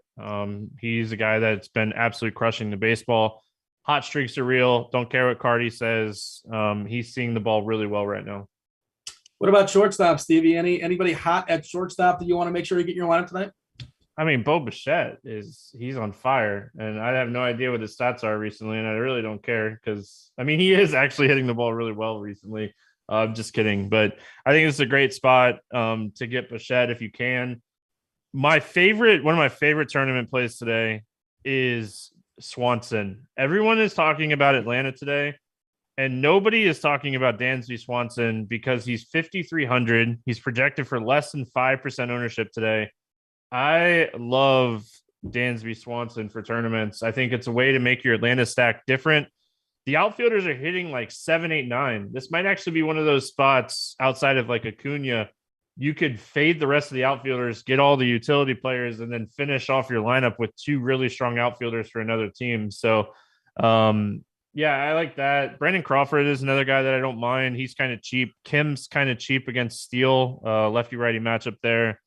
And then, I mean, if you're feeling Lance Lynn, Javi Baez at shortstop on DraftKings as well. Someone that's brought up already. One of my favorite dollar for dollar guys on DK, like Correa, just seems a little bit too cheap at 4-4. I know the ballpark's not great, but 4-4 for Correa, he's like a 5K guy and flexing, reverse splitsy as well. So I do like him a good bit. By the way, somebody said earlier in the show, I think it was Stevie, that Colin Moran was kind of sneaky. Well, he's very sneaky tonight. He was optioned to AAA. So there you go. do not play him. Does that mean Moustakas is back? Moustakas is batting 7th tonight. Yes. Okay, so that was the corresponding move, right? Moustakas came back and Moran got sent down. Senzel, Drury, Pham, Votto, Farmer, Almora, Moose, Aquino, and okay. That's a lot of righties. Who's okay? Okay? The catcher? Should I know who this is? Chris? Okay. That's a lot of righties. Did Kelly just become playable? Maybe. Well, Moose is a lefty. Who else is a lefty? Votto and Moose. That's it. Yeah. Kelly's really good against righties, man. Like I think Merrill Kelly, if you're playing 150, just became in the conversation today. What do you have at shortstop, Andre? Sorry, I'm just typing up. I gotta fix something. Bobashek, Carlos Correa. I like Corey Seager a lot today. A sneaky guy that I do like a little bit. Sorry, where is he? Sorry, it's a little bit further down. If you hold on, what happened to you? Said someone was out? Moustakas is now playing baseball, and Colin Moran is not for Cincinnati. Oh, yeah, that's an upgrade to the St. Louis pitch. Crap. That doesn't change much for me though. But I'd also do like a Duran too as well. I see Eric in chat. He wants me to mention Luis Ariz, and it's funny. I was looking at his season he's having. He's having an incredible season, leading off for Minnesota. But his BABIP's been absurd. Where is it at? His batting average on balls in play this season is 387, which is that's really, really lucky. The actual batting average, which you never talk about, 359. He does have 3 home runs, which is more than he had last year. Not a power hitter, but his WRC plus is 159. Like, he's a good hitter to have on your team, right? A good player and contact guy, whatever. But there ain't no way I'm rostering a Rise. Here's my mush play today. Is he's like 5K? Isn't he something ridiculous like that? I can't do that. Like, he's not going to keep hitting 400 with his batting average on balls in play. Good story. But doesn't he have like 1 home run on the season or something? He's got 3 now. He had a grand slam the other day. He's showing a little more power. Moving up there. And he's 4.6 on DK, so it's not completely insane. But this is the guy we would punt with for like 2K. He's having a better season, but he's also been pretty lucky too. But yeah, there you go. There's my rousing endorsement for Arise. I'm curious who Chris Oki or OK is, because I've never heard of him. He's probably not a big prospect. Some raw power, very little game power, good arm. So maybe they're using him more as a defensive catcher. He has started 24 games in AAA this season. He has 1 home run. He does have a couple triples, 0 stolen bases, and he has a 176 ISO with a 766 OPS. Big time ground ball hitter. Very low WRC plus. So yeah, I don't think okay. I mean, he's 2.2K, and like I'm all for punting catchers. So I think if you want to potentially go there, Merrill Kelly is just good against righties. Under 100 ISO against right-handed pitch or hitters this year. His average distance like 140. Yeah, so I mean, if you want to punt with okay, it's fine. He's on the road. Is it yeah? Sorry, I understood it's that. okay. But I still think Austin Nola, if you're saving some money at catcher, or Kelly is still the way to go. 27, so basically no longer a prospect as well. TJ in chat says we're crushing the likes. I have no idea what we're at. Did we hit 100? Okay, so we're at 100. Let's give them the homers, Andre. We'll knock out the outfield in a second, obviously, but we tell them to do something and they follow. We very much appreciate that. So we got to come through with our promise. Money back guarantee in these homers too. Is that correct, Andre? Oh dear, I ain't saying no money back guaranteed. Well, $0. So. Oh, you're about to say for me, I ain't paying no. But I'll give out. Well, this guy I like it today is going to be Christian Walker as my battering home run call of the day. Stevie, you got any homers while we're knocking out home runs? We'll do the outfield in a second. Crunch time crew is around the corner. We'll say hello to them in a few minutes. But give me a homer or two. Vlad would be my expensive home run today, and then kind of an off the board home run today is Tyler O'Neill. I know he hasn't had a great season, but he's just way cheap. He's been warming up at the plate ever since coming back. So I think Tyler O'Neill is healthy, and I think that we're going to see his numbers go up. So he's my cheaper home run today. Nice comment in chat there from John Sebastian Roy. Says he likes your podcast, Stevie. Tell them about the morning grind. Some people probably don't even know. It's a different. It's a Venn diagram, but there's a couple. They should know. The baseball morning grind is where it's at because it's not like basketball where everything changes. Baseball morning grind, we get to talk about a lot of the stuff that really doesn't change throughout the day. So 5 days a week, Monday through Friday. Dean's been on. Dre comes on all the time. Chief, Grant, Keith. Christy, there's a bunch of people that come on each and every day. So get Cheese and Noto in there every once in a while. So yeah, if you haven't listened, it's free on every way that you listen to podcasts. It's really easy to find. So, and all you got to do is hit the podcast button up there on the top of the Rotogrinders website, and it's on there all the time. So yeah, I appreciate everyone listening. It's been going for a long time. I got a few more years in me. Once I get to 10 years, I told Dan I'm done. So three more to go. Don't hate no Stevie. Come on, you gotta keep it going. No, I started in 2016, man. It's exhausting. I don't get a break every day. So yeah, a couple more years and I'm done. I love it. This is a true testament. I used to before I even was on RG, that's what I do on my morning drive in. I used to would listen to the morning grind to get my day going, to get my mind right, to know what I need to set my lineups to pretty much set my lineups right or have an idea what I want to do for the day. So it's a true testament. It helps out a lot. It helps with the process. And there's no one I rather, the guys here at RG they're all smart guys, and they are all smart guys, and they give the best advice. So I definitely would tell everyone to take a listen to that for sure. Eric in chat said he accidentally got first in my low ball contest and dead last in his regular contest. You're doing it wrong. And also, Eric, as a side note, you have to, as a hedge, you always put your low ball contest in at least one $3 or $4 tournament, just in case. It just goes nuts. Because automatic. Yeah. Automatic. But next time, we're probably going to run one later on in the week. That was fun. I'm glad you participated. Quickly, Stevie, your favorite outfielders? Acuna, Soto, Buxton, anybody from Toronto. I think Jock Peterson is great, but one of my favorite plays today is Leplo. I mentioned Arizona a lot today. Jordan Leplo, man, batting leadoff in a fantastic spot here. He's cheap on Fanduel and DraftKings. He's hitting 165 on the year, but he's just great against left-handed pitching, and this is a great spot for him. So love him a lot in this spot, and I think we could get that first inning home run off a minor who's just been giving up a ton of home runs. So I love Leplo today. You could pair him with Rojas, Marte, Walker, Kelly, all those guys.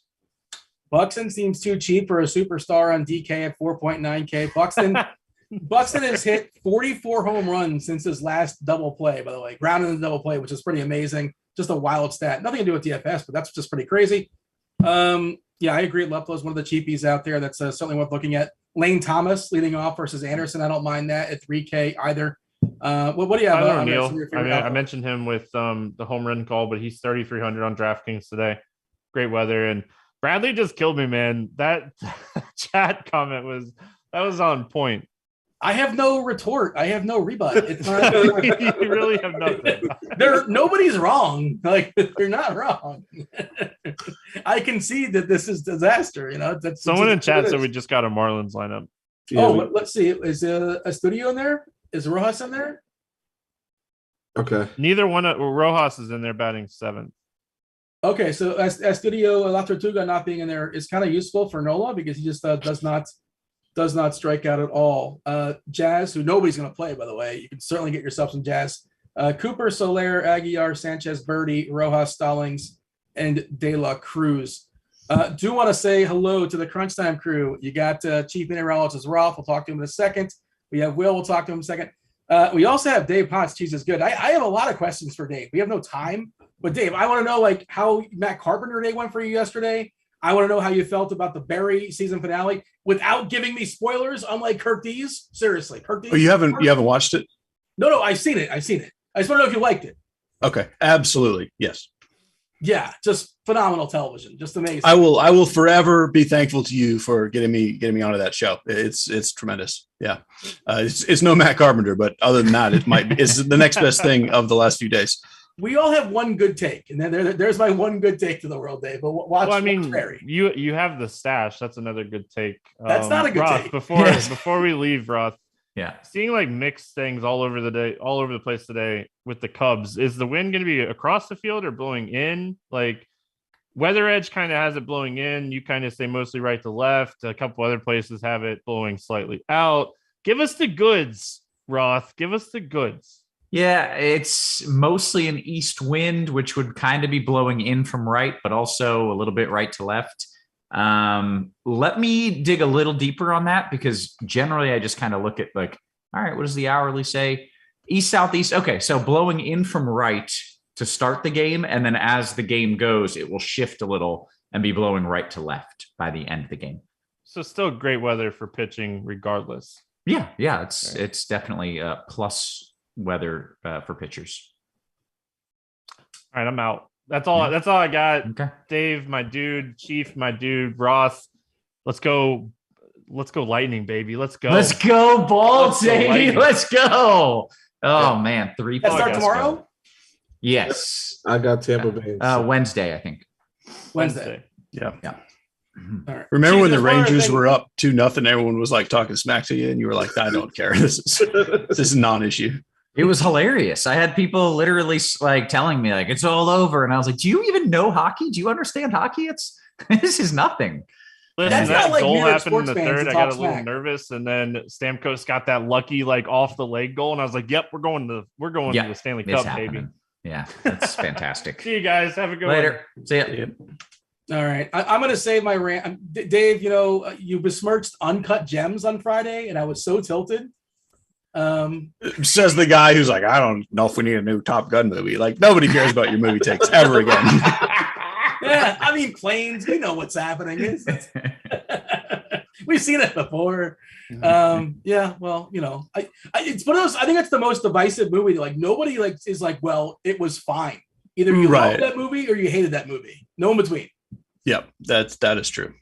And and it was supposed to like make it an uncomfortable watch, I think, and then I think it worked for a lot of people. Yeah, but at some I get point it. there has to be something good about it too, which there was not. Like uncomfortable and bad is just uncomfortable. Did you watch Hustle? The other? I did, and I will give that one a thumbs up. Yeah, A lot Roth, of you people saw it, say right? that a lot of people don't like it for some reason. I don't know why. I haven't seen it yet. Yeah, enjoyed I Hustle. watched it. Like, I'm just a huge basketball fan, so like, there's literally no way I could not like it. I'm not even a fair judge on that movie, but I obviously loved it. Yeah, Your boy Luca's in it. Little cameo. a little cameo from Luca, a little cameo from Dirk that even got me more hyped. And I'll just say I didn't notice Luca, and then I saw him in the credits. I was like, I guess I missed it. So You noticed Boban though, right? I assume. The opening scene had me sold like immediately. I was like, that's incredible. That was pretty good. I didn't know he's only 21 years old, to be honest. Yeah, He was older than that. Andre, you should check it out. You'll like it. If you like basketball, you'll like it. I'll probably check it out tomorrow since I'm gonna be watching the game tonight. sweating this out these parlays. Go There you check go. out Scores and Odds because that MLB parlay 28 cents. You're gonna regret not putting it down. Yeah, can we talk about? Have we talked about his MLB parlays yet on this show? Go ahead. Go for it. He puts in these like 22, 25 piece parlays with these ridiculous odds, and I swear he's been missing them by like one of 24 or 2 of 26. Like you are this close to just taking down a monster pot. So just do an 18 play parlay and just guarantee the win. Like Right. skip the one that misses. That's still free money. You're just so close on those, and I can't wait for you to hit one of those, man. Yeah, I hope everyone's tailing because we all want. I want to make everyone here a millionaire. So let's all get there. Yeah, it's exciting. Like it's really exciting stuff. So good luck with that. We'll step aside, make way for the Fanduel sponsor, Crunch Time, on behalf of Stevie, who's been gone for like 5. Stevie's like, I'm clocking out. That's it. I got it. Dinner's ready or whatever. Andre hanging out. And myself, thanks for watching the first half, the old Grinders Live, and now I say half, but 3/4. Let's be honest, we're doing the math. Not wrong. It's Chief Meteorologist Kevin Roth. You got Will, who's there someplace. I think I haven't heard him or seen him. I don't know my video on, and Dave Potts. Go ahead, start it. It's a Fanduel sponsored Crunch Time. Go for it. Take us home. Appreciate it, boys. As always, wonderful work. And yes, this is it. It's the moment you've been waiting for. This is Crunch Time, sponsored by FanDuel. FanDuel Sportsbook. If you haven't signed up, you should. New users get a special bonus. You bet $5, you get 200 in free bets, regardless of if your bet wins or loses. And if you bet that $5 on one of Dre's parlays, you're going to get like $7 million, and then everybody wins. So go ahead, check that out. Make sure you check out Scores and Odds, where Dre is pushing all that info as well. One last thing to note, the MLB expert survey today is free. This is one of my favorite tools that we have, is the expert survey. If you just want a quick snapshot of like, what do the really sharp players think about everything, the chalk they like, the chalk they don't like, everything, check out the MLB expert survey. It is free today on Rotogrinders. Go to the little MLB icon, scroll down, go to premium, find the expert survey. It's worth it. Also worth it being joined by 2 of the sharpest minds in the biz. One, Mr. Dave Potts, aka Cheeseisgood. How you doing, man? Doing great. Matt Carpenter had like a Hall of Fame weekend, as you would expect. And so I had a great weekend. How is it happening? I don't understand, because I thought like it was kind of a running joke. I thought he was kind of dusty, but he's in and he's crushing. What's happening? He leads the majors in ISO and WRC plus, meaning he is the best player in baseball currently. Yeah, what's happening is his shoulder doesn't hurt anymore. And he's a power hitter in Yankee Stadium, and there's nothing fluky about it. Like when he's in there, he's going to hit home runs. It's amazing. Like, I don't know. I thought we were always kind of joking about Matt Carpenter, and this is no joke. I mean, the numbers say he's the best player in baseball. I can't argue with math. So Cardi would be mad at me if I tried to. Right. I don't argue with math or with you. So there you go. You heard it. Matt Carpenter, best player in all of sports, I think, not just baseball. Probably. Yeah. Yeah, most likely. We got Chief as well. Chief, how you doing, man? You've been kind of quiet, but we've been talking over you. So that's probably the issue. Yeah, no need to hop in. I mean, I enjoyed Top Gun just as much as everybody else. Top Gun Maverick felt like it was a really good storyline. I'm not going to give anything away, but I think to construct a whole new movie, 30 years later, I mean, it was good. I mean, I must say, I think they did a fantastic job putting everything together. I did watch Hustle. In fact, just yesterday, enjoyed that one as well. I thought it was good that they used some alternate NBA players like Juancho Hernan-Gomez as a kind of focal piece of the movie. I thought that was interesting. So yeah, in terms of those two topics, thoroughly enjoyed both. We're caught up. All right. Yeah, I thoroughly enjoyed the first Top Gun, which I think was created in 1989. I think that's when that movie came out. Even before that. 87? 86. Okay, yeah, 86. All right, man. I just added a few years. I'm gonna look that up. It was at least 86, if not 85. Okay, but yeah, so I mean, like I said, I think it was good. I'm not gonna spoil it for anyone, but I do 86. think 86. I do think the intro brought back just enough nostalgia to get you like hooked from the beginning. Yes. And so if you watch, you need to watch the first Top Gun to understand what I'm saying on that. But other than that, it's really good. And now that we've got that out of the way, I guess we can talk some baseball. We can. I'm going to just like 45-second sidetrack. And I know we're running a little late. We'll get to some baseball stuff. I maybe have never seen Juancho Hernangomez play. And when I was watching him, I just couldn't believe how skilled he was with the ball. Like in my head, he's kind of a lumbering oaf. But to watch these guys who in the NBA, you don't consider like high skill guys, to watch them be able to dribble and shoot and pass and do all these things, I was like, damn, these guys are really, turns out these guys in the NBA are pretty damn good. He might be like a young Matt Carpenter of basketball. Yeah. Like, were you impressed with his skill set in the movie, or did you know that he could dribble like that and move as fluidly as he does? I had only barely heard of him, so I had no idea. Chief? Yeah, I mean, look, I say this to everyone, especially in the barbershop where everybody's like, oh, this guy sucks. I said, look, he's in the NBA, people. Yeah.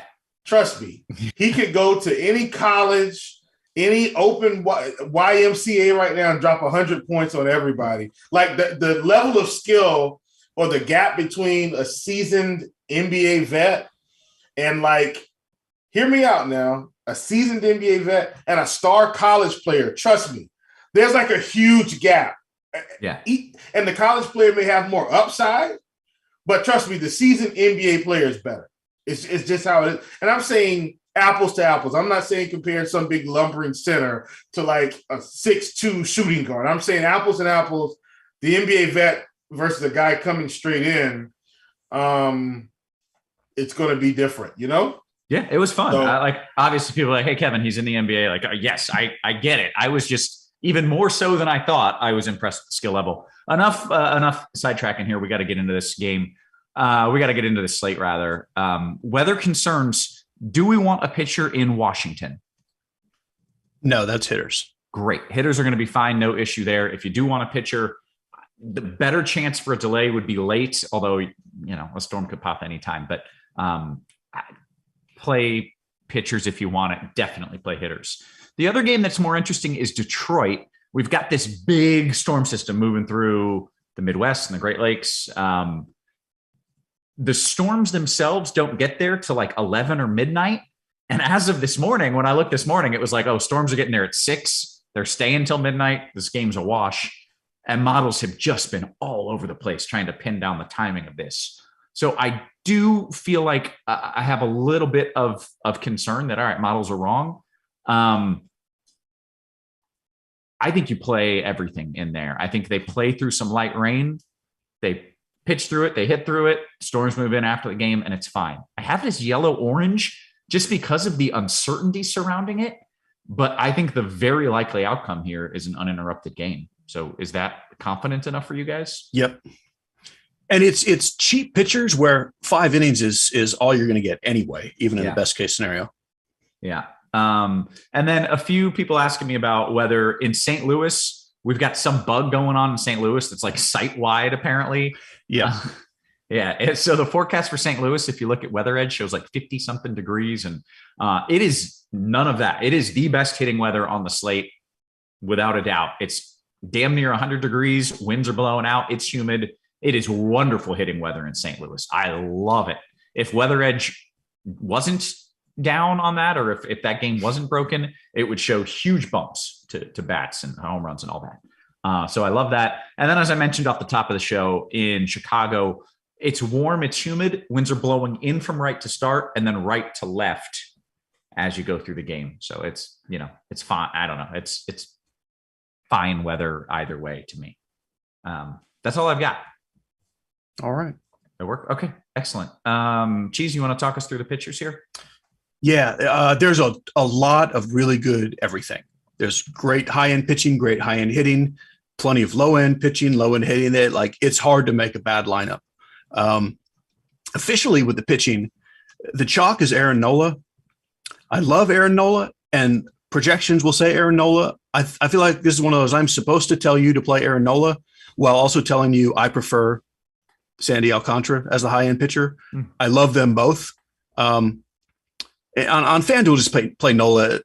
In most lineups, he's 1,100 cheaper. On DraftKings, I'm playing a little more Alcantara, but I love them both, and they're both great. Alek Manoah is also great and fine, but for me, he's the next step down. Christian Javier, kind of out of it for me. I have like 2% on DraftKings. I would prefer just to play Darvish or Alex Wood for a little cheaper. I prefer Darvish over Wood. That's my top tier.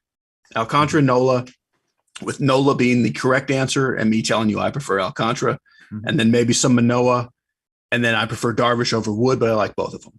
Okay, at the top tier, real quick, can you play both of those guys? The one that yes, you can do any lineup build you want. That's not the best build because I like getting a few high end bats in most lineups.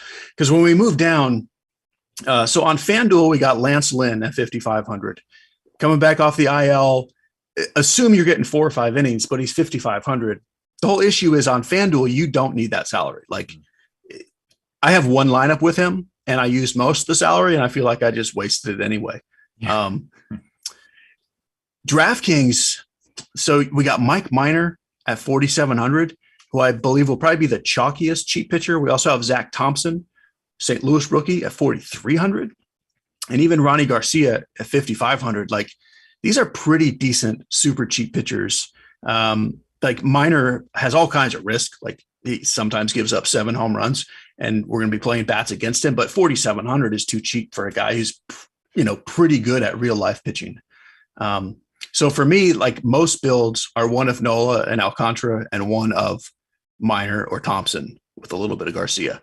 And then when you either have money or need money, Darvish and Wood are just kind of sitting there in that mid tier. Great.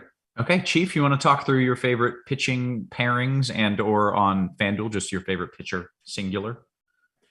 Yeah, so I mean, man, I'm pretty close to Dave here. I don't think Alek Manoah should be more expensive than Aaron Nola today, like by any stretch of the imagination. I think he's really pitched well and has gotten really lucky with BABIP. Like even like I don't know how many. If you haven't watched the games, you might not know that, but like at some point, the runs are going to start scoring. He's had a lot of guys on the base paths here. So at any rate, that's something outside of the numerical part of what you see, but the runs are coming. I do think on FanDuel, Aaron Nola is the best play just for price and everything like that. If you felt like you wanted to spend up on big bats, I still don't think you should go down to Ronnie Garcia or Thompson or even Lance Lynn on FanDuel. Like I think you just spend up to the big guns and just let that do it. On DraftKings, though, and let me say this. We were talking about this in the prop shop. I do think Lance Lynn gets up to 85 pitches today, for what it's worth. I could be wrong, but no, I agree. He threw 79 in this last week. Yeah, he stunk, but at 79 pitches is plenty. Yeah. I mean, I think it's 39, 62, 79. So I feel good about his pitch count. At 5,500, I am willing to take some chances in tournaments. I got to be building 150 though. Like I wouldn't be playing him in any 3-entry max on FanDuel or something like that. But if I'm building 150, maybe you get Lance Lynn, then you just absolutely load up on the bats. Like you can just play, Alvarez, Bobichet, whoever, and you still may not even have enough money to build out your lineups. But on DraftKings, I do like Ronnie Garcia a bit more than all of the other cheap pitchers. And the Chicago White Sox are a good team overall. However, I do, and I don't give this to every umpire, but I do typically give a little bit of value to Bill Miller. And he does have Bill Miller tonight.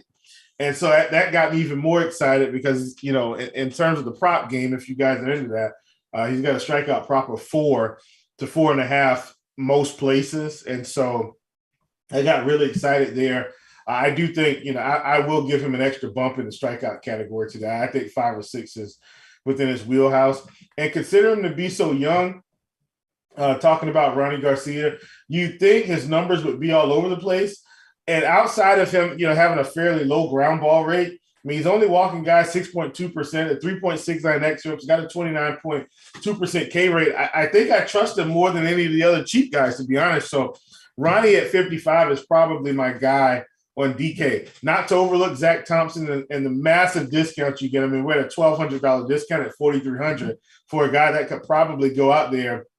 And if the stars align, Dave, I mean, he was at 74 pitches facing him.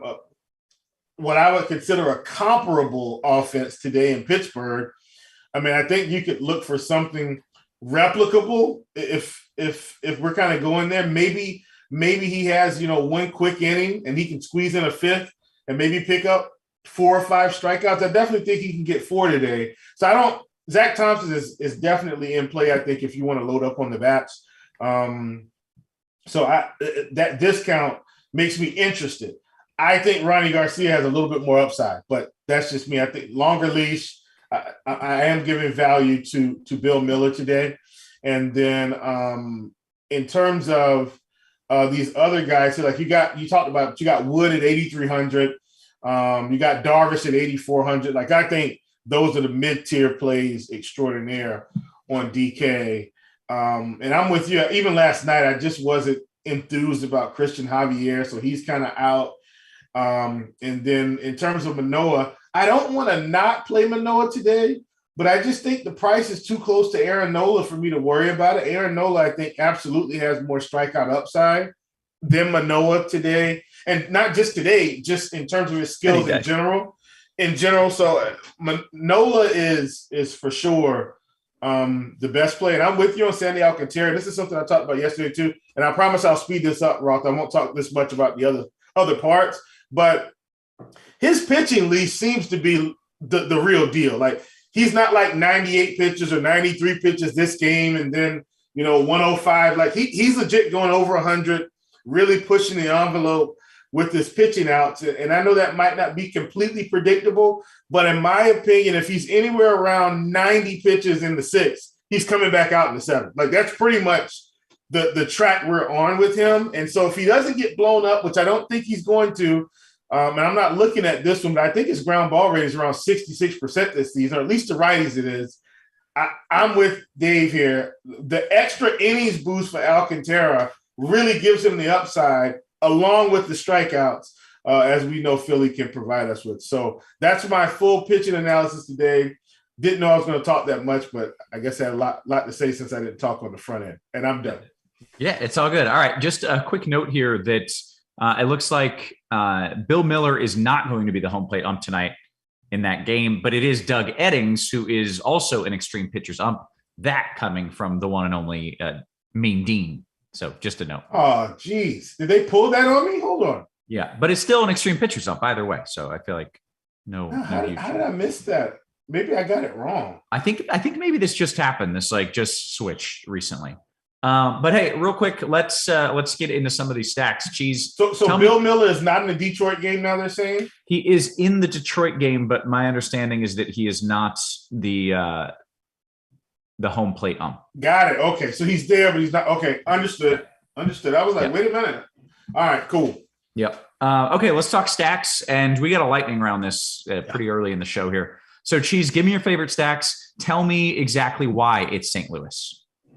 It actually there's a top 4 for me, and St. Louis is one of the top 4. Yeah. It's Atlanta, Toronto, St. Louis, Houston, and it was St. Louis before the weather. Like, I like them just matchup wise. So those are my top 4. I think Toronto will be chalk on FanDuel.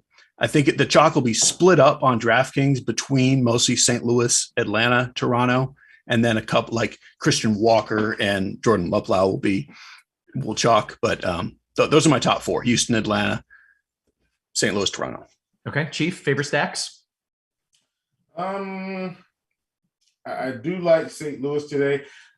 I think the Astros are number 1 for me against Taylor Hearn. Like, that's pretty much my top team. Outside of that, the Blue Jays and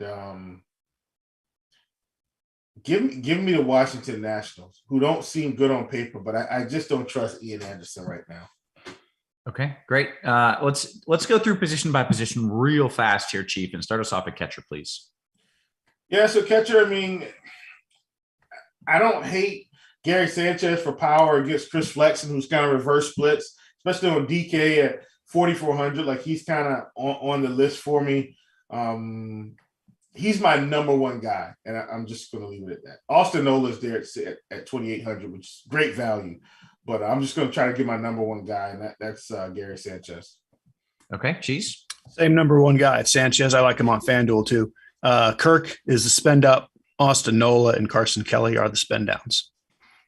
Okay. One thing I want to note here, there's some storms that just popped over Chicago.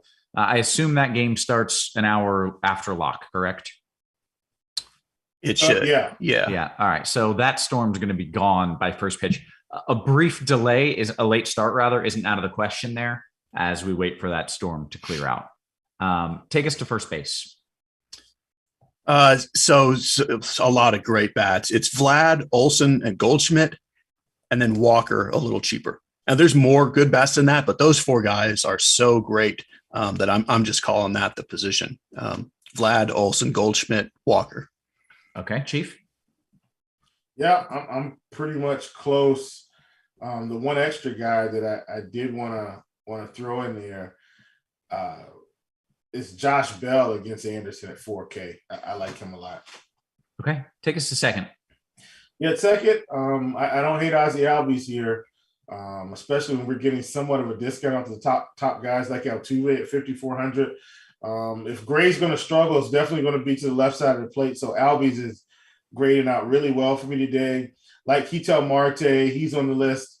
Cesar Hernandez, I think you're going to hear a theme here. I'm planning on attacking Ian Anderson a good bit today, so I like him a lot as well.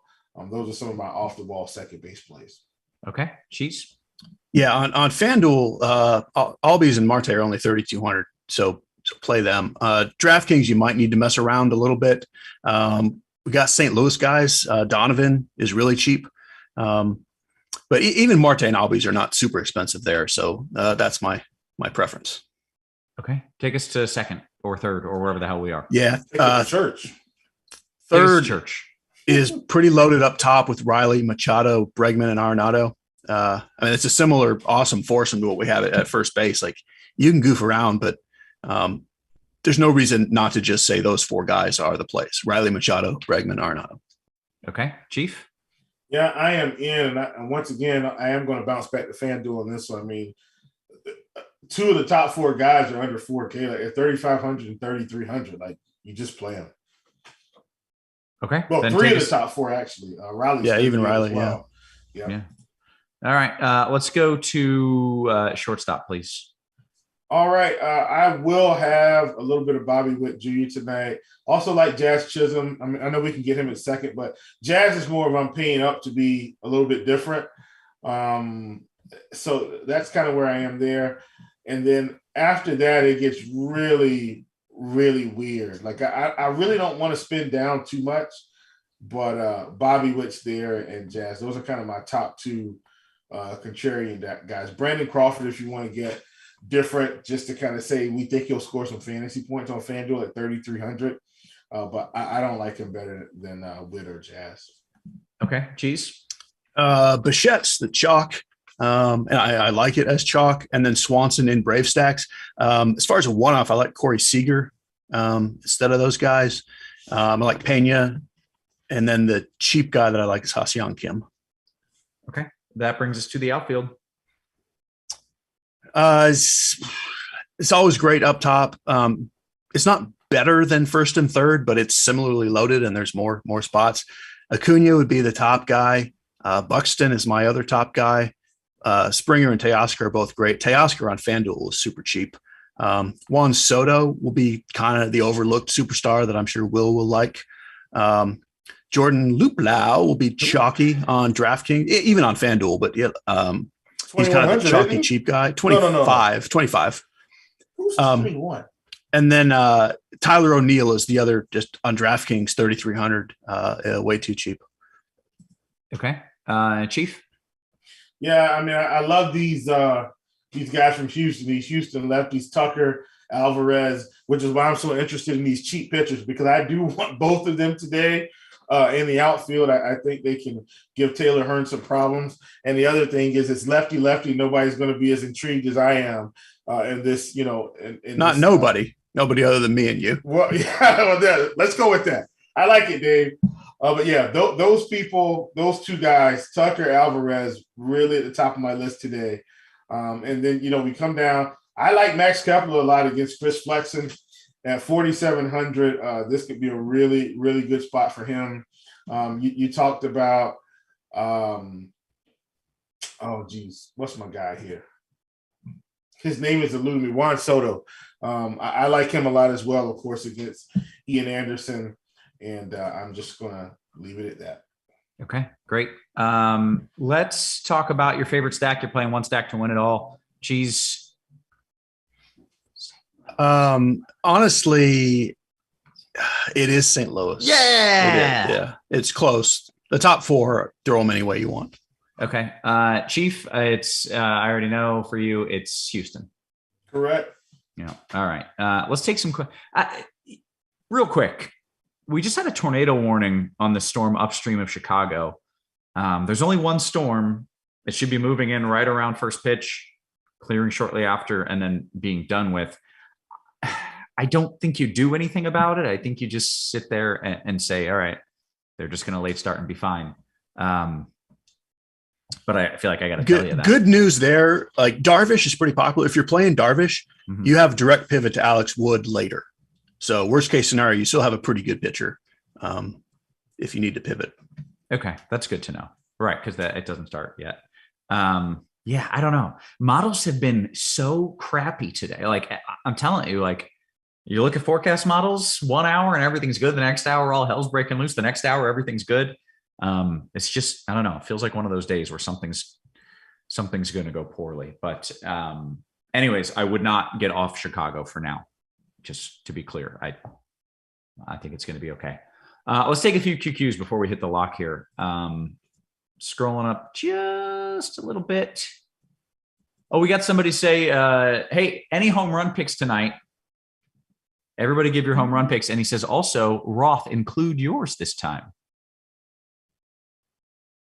So, Cheese, you can go first. Sure. Buxton. Chief? Alvarez. Is Pujols playing? No. Okay. Is there a lefty on St. Louis that can hit home runs? Sure. Yeah. Who? The righties are better. The lefty, you would probably want Nolan Gorman. Give me Nolan Gorman. We're getting a Gorman bomb, a Gore bomb.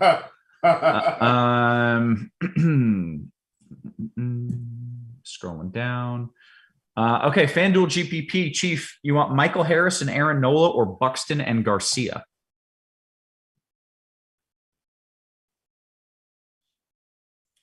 I'd rather take Aaron Nola, the Aaron Nola combo, just because I trust Nola more. Okay. All right. Weather in Chicago, is it okay for bats? Yeah. So I'm seeing that question. And then he says CWS. The White Sox are in Detroit. It's the Cubs who are in Chicago. So not sure what he means on that question. Yeah. I mean, I would just play both games is my answer to that. I don't think the Storms arrive in Detroit until like very late or after the game.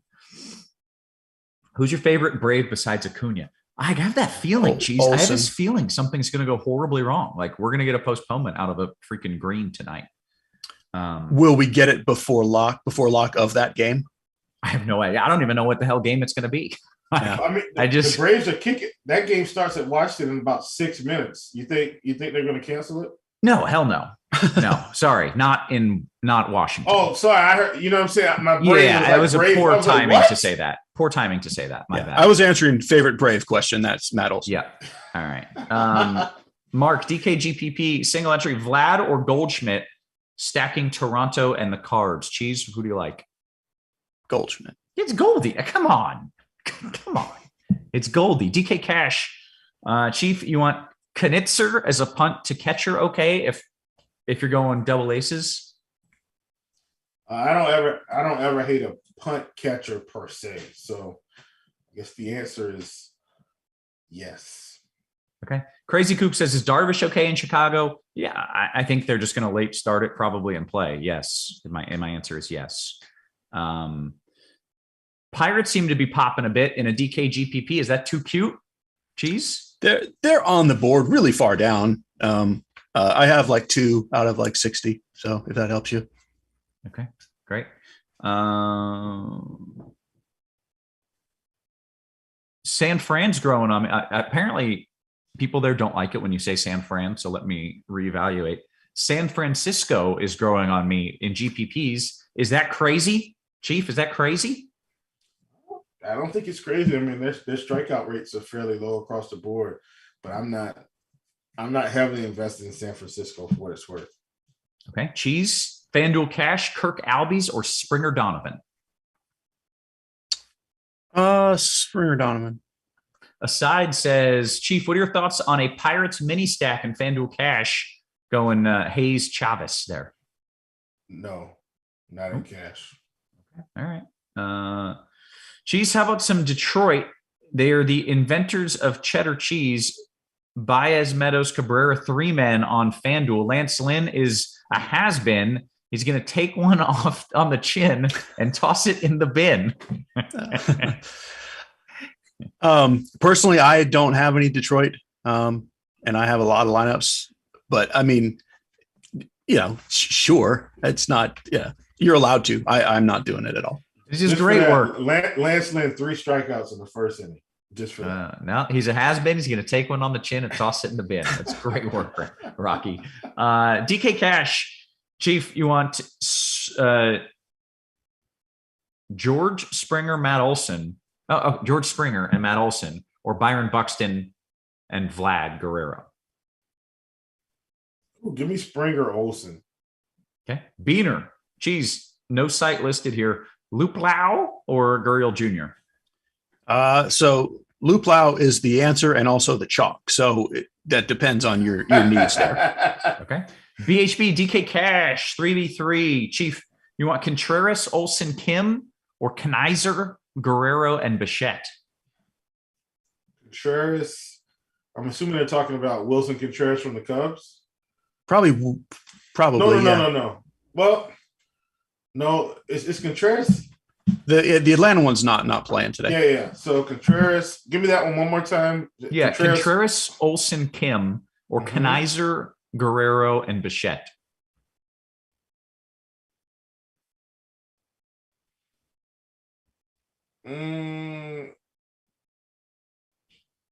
Contreras, Olson, Kim. Okay. Okay, gotcha. What was the thought on Lynn at min price on FanDuel, Cheese? I mean, he's underpriced, but you don't need the salary and raw points. It's not great. Braves, yeah, a storm popped in Washington here.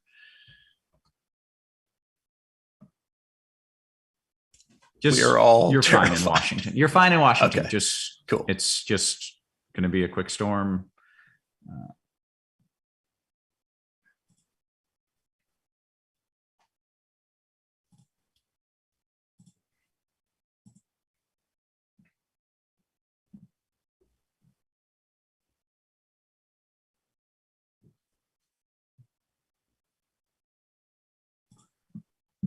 Houston DK single entry. That's Chief's favorite spot. Yeah. Love it. I'm telling you, today's that day. Like tonight's the night. So I don't even know where it's going to happen. Yeah. I don't know where it's going to happen, but tonight's the night. Like models have just not done this poorly all year long. Really, they're just wildly off. And Chinatown points out, given the history, would you ever say everything's fine in Washington? That's a good point. That is a stupid thing to say. Luplau, Maldonado. This is a GPP, Cheese. Luplau, Maldonado, or Dubon and O'Neill? Dubon, O'Neill.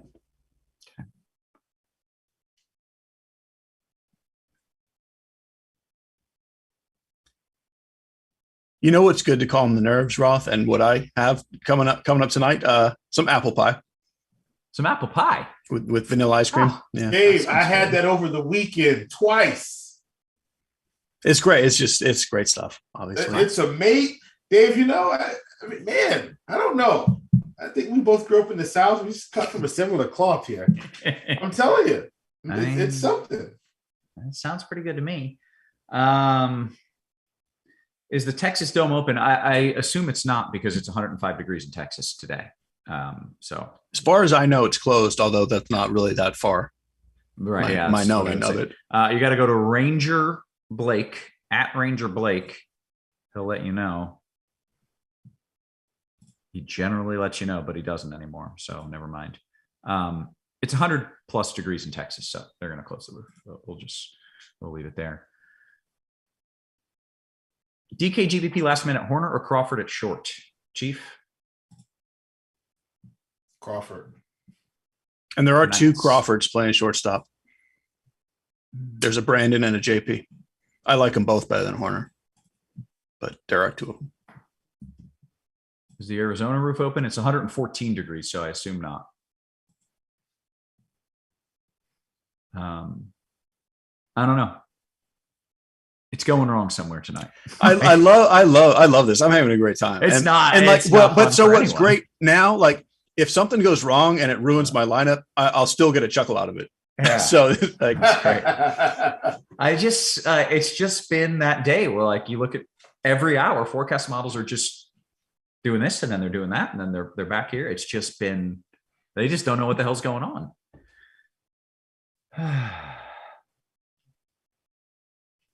DK single entry, better one off Sao Paulo, which I think that's Sao Paulo Antonio, but apparently not, or Tucker. Man, I mean, two different positions, and they're saying DK, so I guess you're trying to redistribute the salary to either side. I straight up, I think it's Tucker, but I totally get Sal Pal today. But I still think it's Tucker. Jesus fuck.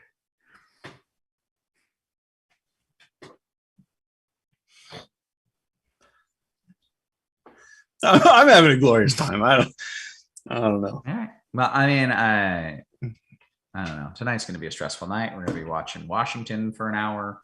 And is there anywhere I would rather not have storms pop up? There's not. Well, I'll answer that for you right now. And like 2 minutes before lock, like it's not even you had time to think about it. Right. And of course it's Washington, Roth, right? Like, yeah, of course.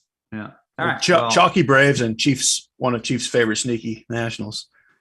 Yeah. Okay, I'm going to leave. Yeah. Like, and to be clear, I know I'm coming across as incredibly negative. I think the outcome is much more optimistic than how I feel right now, but I just have that pit in my stomach. I don't know. I just don't feel good about things tonight. Okay. Hey. Jay says I pivoted off that Washington Atlanta game as soon as Kevin Roth started twitching. All right, let's get out of here. Hey, good show, everyone but me. So for Chief, and for our wonderful production crew working hard behind the scenes, guys, we appreciate you. We love you. And we will catch you tomorrow. You have been crushed.